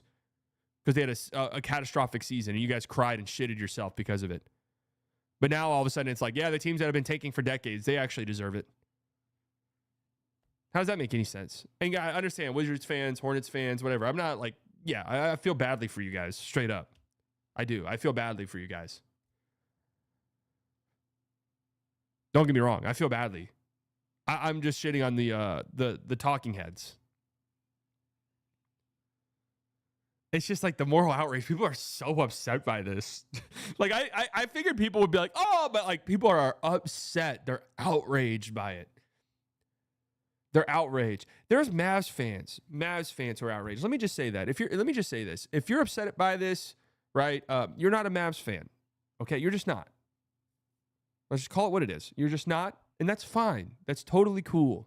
If the Luka trade was the end of it, that is perfectly fine. Nobody's going to blame you. It is this, I talked about this with Nick when he jumped on the playback stream, but this is like the rare occasion where a fan could say, I'm not rooting for this team anymore. I'm done. And no one would shit on them. They could jump to a different team and no one would be upset at them. Everyone would understand. It is also real. It's also, I think, perfectly fine and normal because of the circumstances to say, hey, I thought I was done after the Luka trade, but look, I'm excited about Cooper Flagg and I'm going to pay attention. Like, there's nothing wrong with that either. There's nothing wrong with that. I'm not telling anybody how to be a fan. But let me say this, because I've seen this. I've seen people say, no, Mavs fans are mad because Mavs fans are mad because Mavs fans are mad. No. Ex-Mavs fans are mad. Okay? Ex-Mavs fans are mad. Like, I have to say this, and I've said this for a long time. I have to say this. Yes, it's still fucking Nico. Yes. It doesn't excuse the Luka trade at all. I don't think it's hell. And I've told friends this. I have had conversations with friends about this. Okay. So I have no problem telling you guys this. You guys are all my friends. But like my real life friends that I've been friends with for decades, it's not healthy to like just be wallowing in this shit for months. It's not healthy. I would say that. Try your hardest to move on to something else if it's still making you this upset and angry months later. Like, it's not good for your well-being. It's not healthy.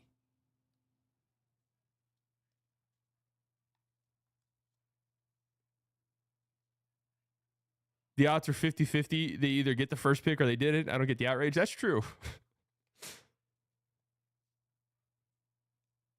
And the reason why I'm getting so worked up by this is like, yeah, I was taking a look at the Mavs subreddit only because I was like, let's go. Like, I want to see, are there any draft reports? Like, I wanted to see what the fan reaction was. And everyone on that subreddit is crying. They're mad. They're like actually upset. On the Dallas Mavericks subreddit, they're actually upset. And anyone in the I saw anyone in the replies who was like, no, let's go. Like, this is fun. This is exciting. Was getting shit on. And I'm like, bro, you guys are being pathetic. I'm sorry. You guys are being pathetic. Like, look, I get shitting on, if someone was to be like, well, Nico is right. Nico is right. Okay, yeah, I get shitting on that person, right? Because this doesn't mean Nico was right. This doesn't mean Nico won the trade. But being just like, yeah, let's go. I'm excited. Like, I'm excited to have Flagg on the team. It's like, he's not Luka. It's like, well, yeah, of course not.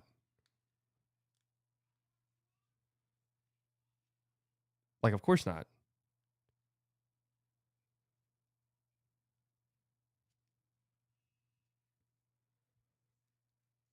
ESPN was saying we have to look at Nico differently now. Look, this doesn't make Nico right. Right? Like, the fun hypothetical conversation is, if the Luka trade was Cooper, Flagg, AD, Christie, and the 29 first, how would that make you feel in the moment? If that was the trade. Yeah, obviously it's a much different conversation. But that's just like a fun hypothetical conversation. That wasn't the fucking trade. Unless it was rigged and it was like, hey, this is how it's going to work out. Like, if you do this, we will make sure you get Cooper, Flagg. Oh, maybe that's a different conversation, right? It's a different convo. But there's no way he knew. Like, if the Mavericks had the 90 whatever percent chance, I guess they had like a 16% chance of moving into the top 4. So whatever, the 80 something percent chance that they draft 11th overall. What are we even talking about today?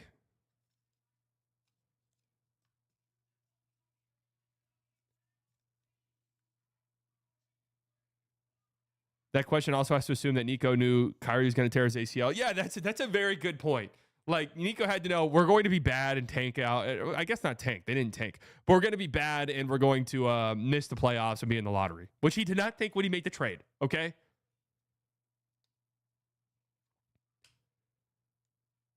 So no. Nico was not right. Nico didn't see I joke when I say that. I saw the vision, Nico. Nico's vision was not this. Okay, let's be very clear about that. Let's be very clear.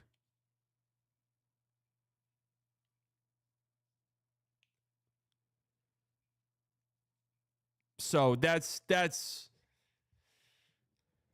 I mean, hey man, sometimes it's better to be lucky than good.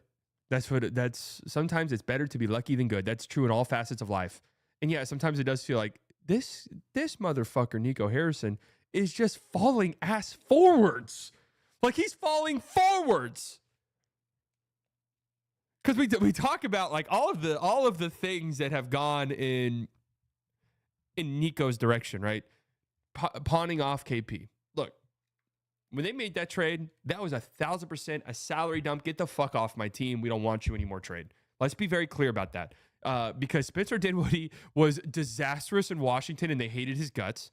Davis Bertans was widely viewed as the worst non-max contract in the league at the time. Now, it just so happens that Spencer Dinwiddie's entire career got revived. Now, should we maybe give a little benefit of the doubt?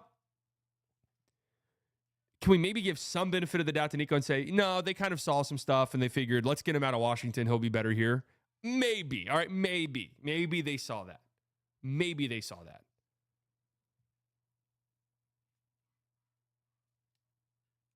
But he got lucky there because Spencer Dinwiddie did turn it around and was very, very good for the Mavericks. Then they let Brunson walk. And look, I'm much more forgiving of that and understanding of that than most. Just because I remember the circumstances. I know how it was. Yes, they fucked up. Yes, not giving the extension was bad. But I give more leeway to that than most, just because I knew it felt like the writing was on the wall at a certain point. And Brunson not getting extended the summer before, I thought made sense to me because he was really bad in that Clipper series, like really, really bad. So his future on the team, in my opinion, was not set in stone at the time. So if I want to give some leeway there, okay. Traded a first-round pick, and, by all accounts, they didn't want the pick. First-round pick and all of the salaries for Christian Wood. Shrewd maneuvering. I didn't want Christian Wood's ass on my team. That's well known if you were around at the time. If you weren't there at the time, if you weren't there for the Christian Wood saga, let me explain to you what happened. It's all on this channel if you want to go back and watch it. I was doing a 8-hour-long pre-free agency stream where I was literally talking about every single. I would never do this now. This was when I was really hungry. Whenever I was doing a free agent, I was going through every single free agent or potential trade target. Wizards got an expiring in second for KP. This value is not what NBA fans think it is. No, at the time, definitely not. I was doing a prolonged stream. Then Christian Wood came up, and I went on like a 5-minute tangent. I was like, I do not want the Mavericks to trade for Christian Wood. I do not want the Mavericks to trade for Christian Wood. I do not want the Mavericks to trade for Christian Wood. And I'm not bullshitting. This was This wasn't even like during the height of free agency. This was like on a random ass day. They traded for Christian Wood 5 minutes after that. It's one of the most insane things that's happened. The timing of it was insane. Maybe not. It wasn't even 5 minutes, actually. It was like literally 60 seconds. Shams, this better be worth it. If this is about the Portland Trailblazers thing, I'm going to be pissed off that I just derailed myself for this. Okay. It was 16 minutes ago as well, so thank you. So anyways, yeah. Christian Wood. J-Kid hated Wood too. Literally never wanted to play him. So my stance on Christian Wood was didn't think he was a winning basketball player. Yeah, his stats and stuff were cool. Didn't think he was a winning basketball player. And guess what? I didn't feel that way when he was on the Mavs. And guess what? He's out the league right now. So I'm not doing a victory lap on that. I wish him well. I hope he comes back to the league at some point or whatever. But yeah. Predictions on Tatum's MRI. He tore his Achilles. That would be shocking if that weren't the case. Then you talked yourself into it in 5 seconds? Hell yeah, I did. So anyways, that happens. The Brunson departure immediately rears its ugly head. The Mavericks are not very good. The JaVale McGee signing was terrible. A lot of the stuff they did that offseason was bad. And that was a bad offseason, right? But, again, Nico Harrison falling forwards. Nico Harrison. Kyrie Irving, this distressed asset at his most distressed, is available. And they get him for really probably 30, 40 cents on the dollar for a player of his caliber. And it falls into your lap. And on top of that, let's not forget, the reason why Kyrie was so cheap at the time was because it was rocky. Like, the Kyrie thing had some baggage tied to it, some serious baggage. Not only do you get lucky in that a player of that caliber, who's exactly what you need as a player, comes available for cheap, but also, I think you got the best case scenario for Kyrie. Now, it sucks he tore his ACL and stuff like that, but you got the literal best case scenario you could possibly get for Kyrie. He's been healthy, dealing with injuries here and there. He's been locked the fuck in. Faux baggage. No, there was real baggage. There's a reason why he was as cheap as he was. Like, a player of Kyrie's caliber, if it was just like, we're trading Kyrie, it would have gotten way more than that. Then you get a little bit lucky to keep your pick in that lottery after you tank the season. You get a little bit lucky to keep your pick in that lottery. Aaron with the 199. Congrats, my brother. Hey, thanks, Aaron. I worked really hard to do this, to get this. And you draft the guy in Derek Lively who, like, almost everyone was like, yeah, this guy's going to need some seasoning, maybe even some G League time. And it was like the best case scenario you could possibly have for Lively immediately. Immediately.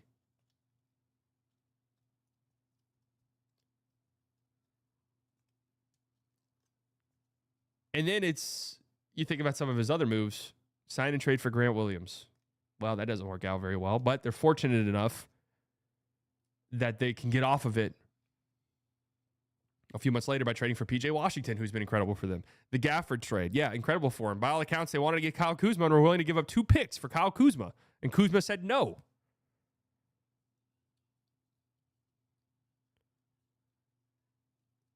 So yeah, they've gotten lucky, and he's fallen forward. You think Nico is Jesus? How is that your takeaway from anything I just said?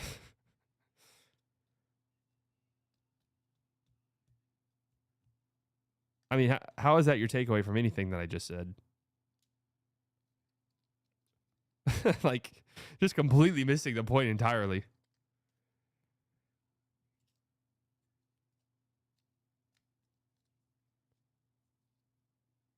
Then you do the Luka trade, and it's a disaster. And the only possible way out of it, in any real way, the only possible way out of this situation, from the Kyrie tearing his ACL, things are bleak, there's no way they're going to be competitive, the future's fucked, is the 1.8% chance. 1.8% chance that you win the draft lottery, and they did it. So Mavs fans, celebrate, be happy, be excited.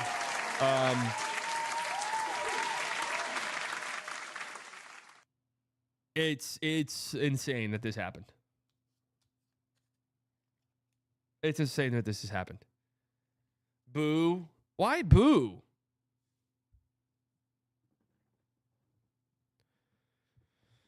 Like, why boo?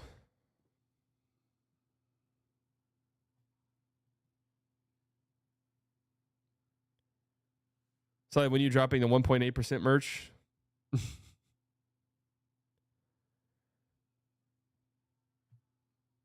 I'm here to see AD mock trades. I mean, look, if the Luka trade was it for you, then I think it's even 4 months later when it's the draft lottery. I get it's a big thing, but I still think it's just like, it's really time to move on. Like, and let me say this. If you are a Luka fan, watch this, understand this. I am a Luka fan, but I'm a Mavericks fan above all else. That is the reality. So I'm happy they won the lottery. It makes me excited. That's just the reality of the situation. I'm not like, well, I didn't want them to win it. Fuck them. I didn't want them to win it. No, I wanted them to win it. I don't give a shit. I wanted them to win it. Straight up. There was never a chance. There was never even a moment in my mind where like, I hope they don't win it that way. No. I wanted them to win it. Don't get me wrong.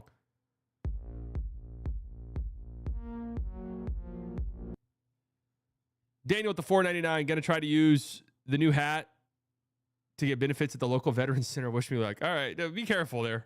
It's not even 4 months. Now the Lakers will spend how many years to rebuild around him when he had it all in Dallas?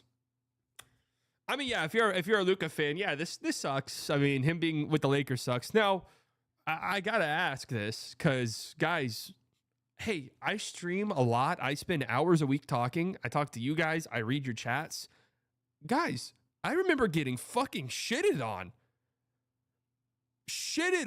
For months we're saying, I don't think this Lakers team is very good. I think it's fluky. I don't think this is a championship team. I do not think that they'll go far in the playoffs. I do not think that they'll beat the Thunder. I don't think they're a championship caliber team. I got shit on for that. I saw, no one shitted in me. I said on me. I said, I saw people saying that, well, Jackson Hayes, we love Jackson Hayes. And now it's, this roster actually sucks. Which it was. I know. That's what I told you guys. I told you guys that. I was out here telling you guys this Lakers roster is not very good.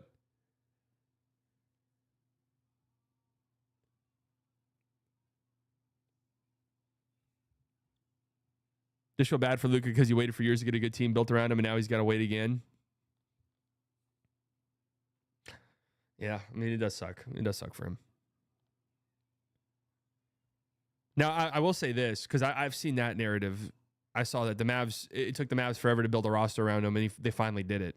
Well, they were good, and in the playoffs, way quicker than most young, like, lottery talents get to the playoffs. They were in the playoffs Luka's second year.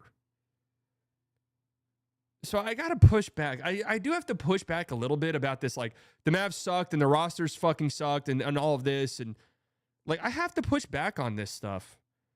Please tell me I'm getting these firearm ads because I keep saying I'm buying a gun on Schedule 1. Alto, welcome to the Delusional Club.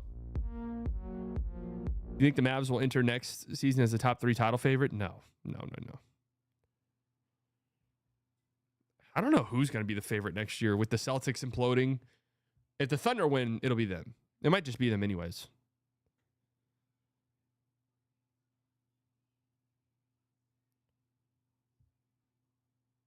But I always push back against this stuff. Like, they've had good rosters. And yes, they have now built a championship roster. That's a new thing.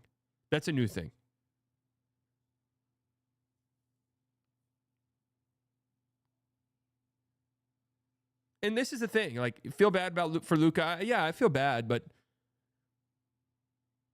I mean, it's up to him. He doesn't owe the Lakers shit.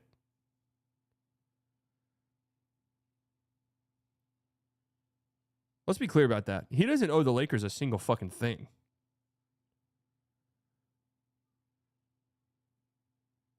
He can leave.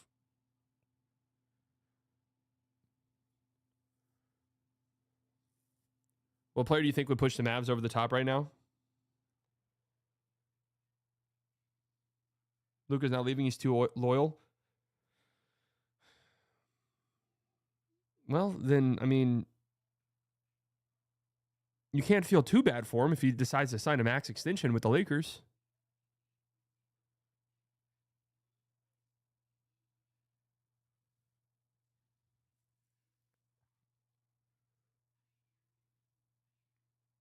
If he doesn't sign it, they'll trade his ass. Well, maybe that's what he wants.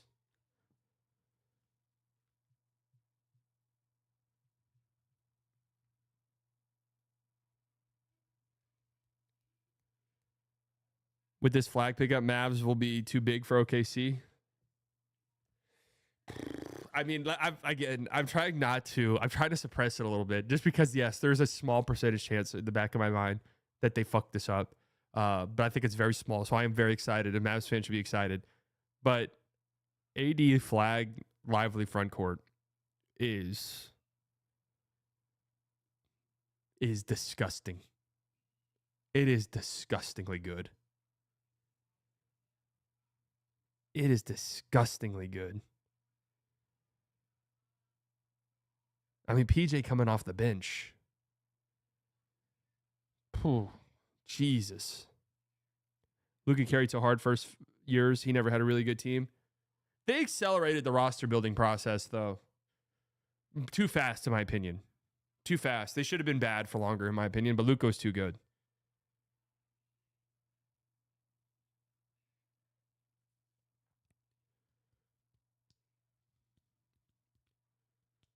You don't see PJ getting traded? Yeah, PJ's tradable now.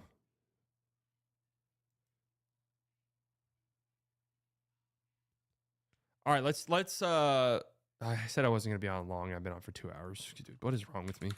Let's real quick, let's do a brief talk about some of these series, and then we'll move on because I got to go. I'm going to, again, if you missed, I'm going to Oklahoma City tonight. Going to go watch the Thunder and Nuggets game 5. I'm pumped. They have a great crowd. The Thunder do. They have a fantastic crowd. I mean, this is a shocker. Cleveland in 6 was my initial prediction. I feel bad because before the playoff started bracket, I had Indy winning this series. I should have just fucking rode with it. But what are we at in this one? We're at 3-1 Indy. Obviously, I think Indy closes this out probably tomorrow night. No, I'll give the Cleveland 1 game at home, but Indy in 6. Well, is Donovan Mitchell playing? That's tonight, right? Is Donovan Mitchell playing? Do we know that yet?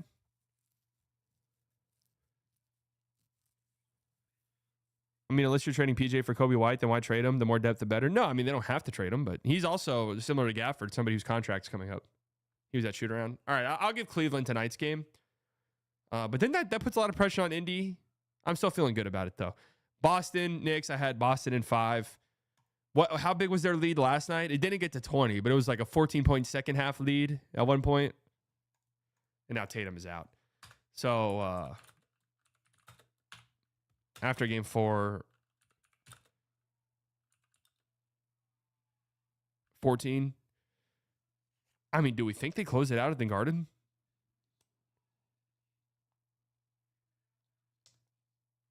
Do we think they close it out in Boston?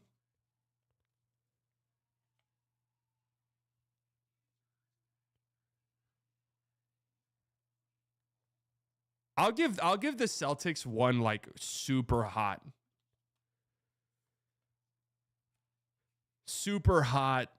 shooting game, but I think Knicks close it out in 6. 84%.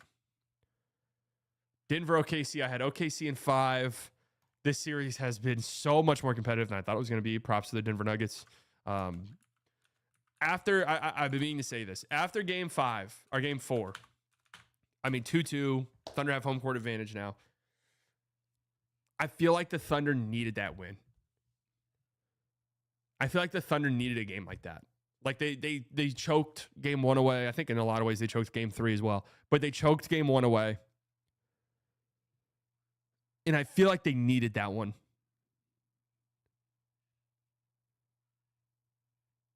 I feel like they needed to win an ugly one. They needed to win one down the stretch where you leave and you're like, man, we're lucky to get out of there with that. They needed it. First team to shoot good from 3 in 2 games wins this series. I'll go 7. I'm not gonna lie. I'm thinking 6. I think the Thunder won the series in game 4.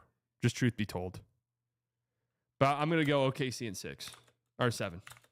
And I'm not feeling too great about it. I'll go 61%.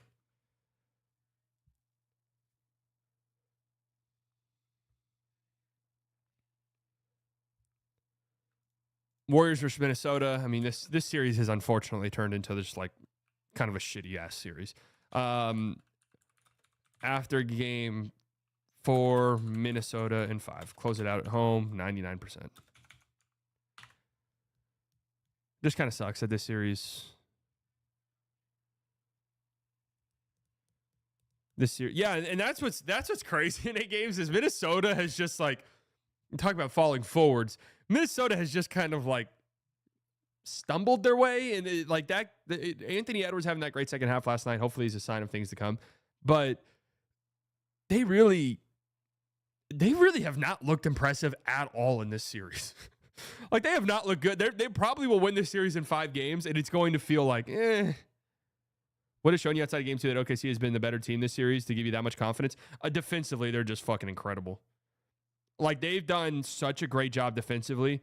And again, they have more buttons to press.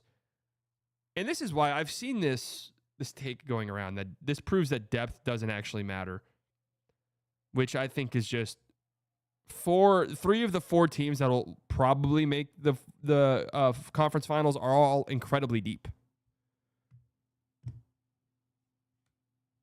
Stein just said he thinks PJ gets traded. I mean, it's definitely on the table.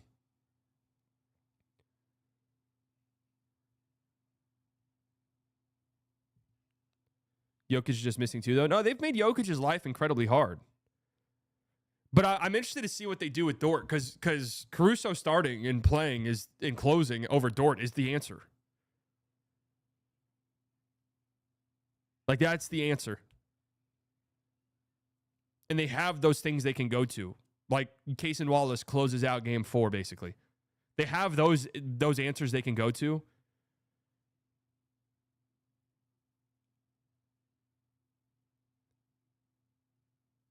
Like, Rockets' depth did nothing for them. They were playing guys like Jabari and Tari 15 minutes. So, like, the depth conversation, yeah, being deep is great, but you still need the top-end talent. Like, nobody's arguing against that. You still need the top-end talent. It's like, yeah, the Rockets, they're a deep team for sure, but they don't have the top end talent to make like a real significant run. I think that the depth conversation always enters this weird part where it's like, yeah, well, your best five matters most. It's like, well, yeah, no shit. Like, you need the top end talent to win at the highest level. Like, that will never, ever change, ever.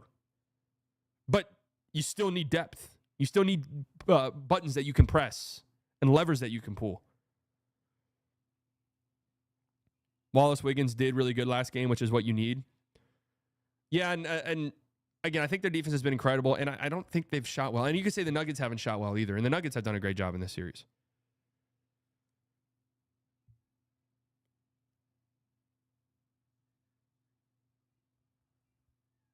Is OKC just going to steamroll everyone else after they beat Denver? No way Minnesota, Indiana, or New York put up a fight.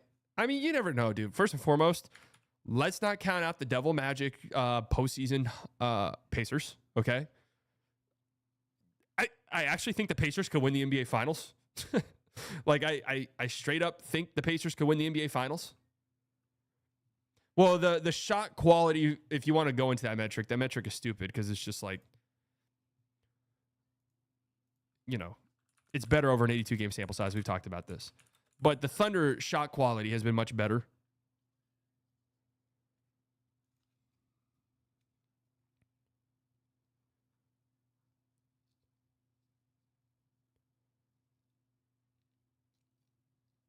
Halliburton leading a team to a title would be so funny. They're a fucking good team. I think it's kind of funny,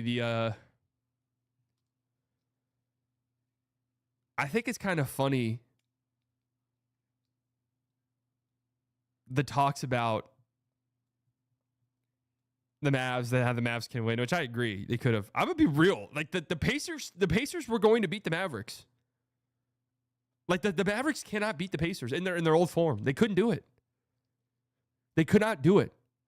That offense is a nightmare for the Mavs defensively. They couldn't do it.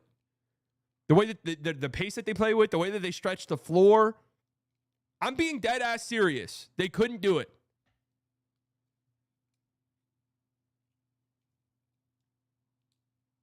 Five-out offense killed the Mavs. Killed them.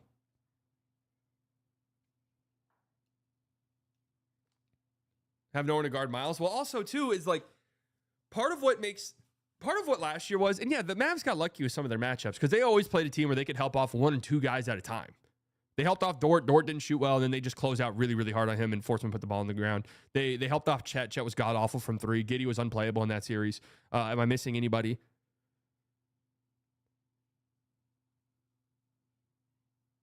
Timberwolves, you could always help off Rudy.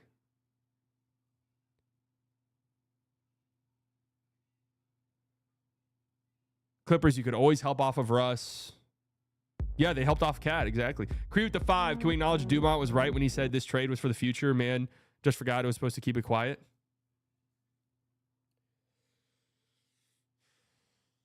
I mean, again, unless it was told, like, hey, make this trade and you'll get Flagg, then they're dumbasses who fell ass forward into this.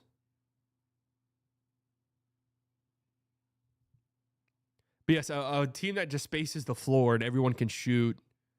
Like, the Pacers are fucking good. And also, so don't sleep on the Pacers, but also don't sleep on the Knicks. Like, if the game is within 12 with 6 minutes left, the Knicks have a chance. Mikal Bridges turns into God in the second half of games, and Brunson is just going to make every shot.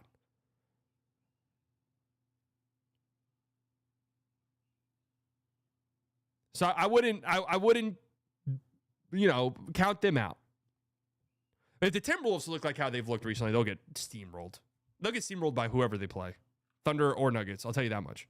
They will get steamrolled.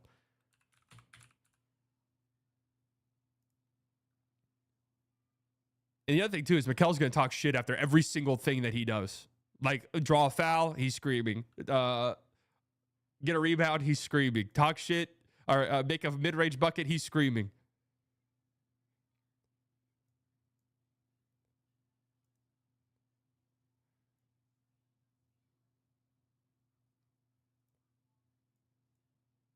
So the Thunder are 10-point favorites tonight. Man, Vegas just sees something with this Thunder team. And the Cavs are 8-point favorites.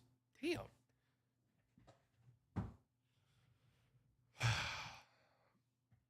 Timberwolves are minus 4,500.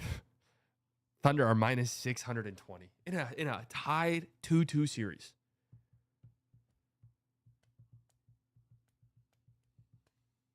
Why is Shams taking along with the Tatum update? I mean, he tore his Achilles. Like, it's over. How big of favorites are the Knicks? Do we think the Knicks are bigger favorites than the Thunder, who are tied 2-2? I actually don't think so.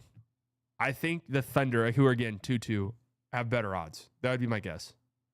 Yep, I was right. Oh, the same odds. The same odds. That's crazy. Knicks 3-1, up 3-1, have the same odds as the Thunder at 2-2. And the Pacers. So what am I missing here?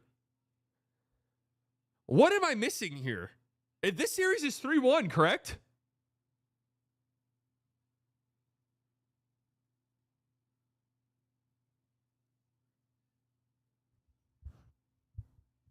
Minus 260 for the Pacers and plus 215 for the Cavs. Dude, that game 4 for Cleveland. Like that just kind of felt like a team that was almost done. Telling MFFL sleep on the Pacers.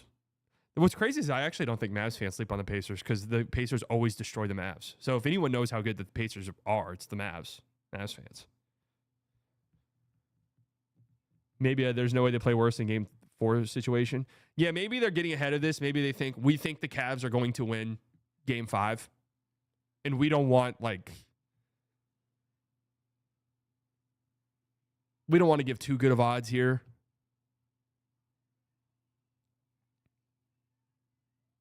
I mean, that's insane. Like that is such crazy odds to me. Like, man, they're giving the Cavs that much better of a chance to come back down 3-1 than the Nuggets winning a best of 3 series?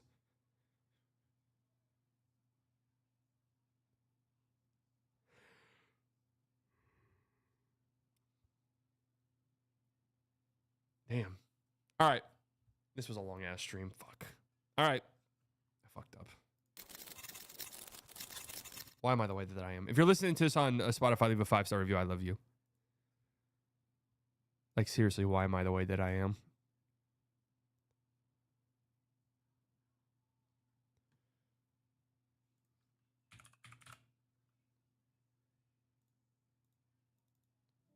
I thought this would be a 1-hour stream.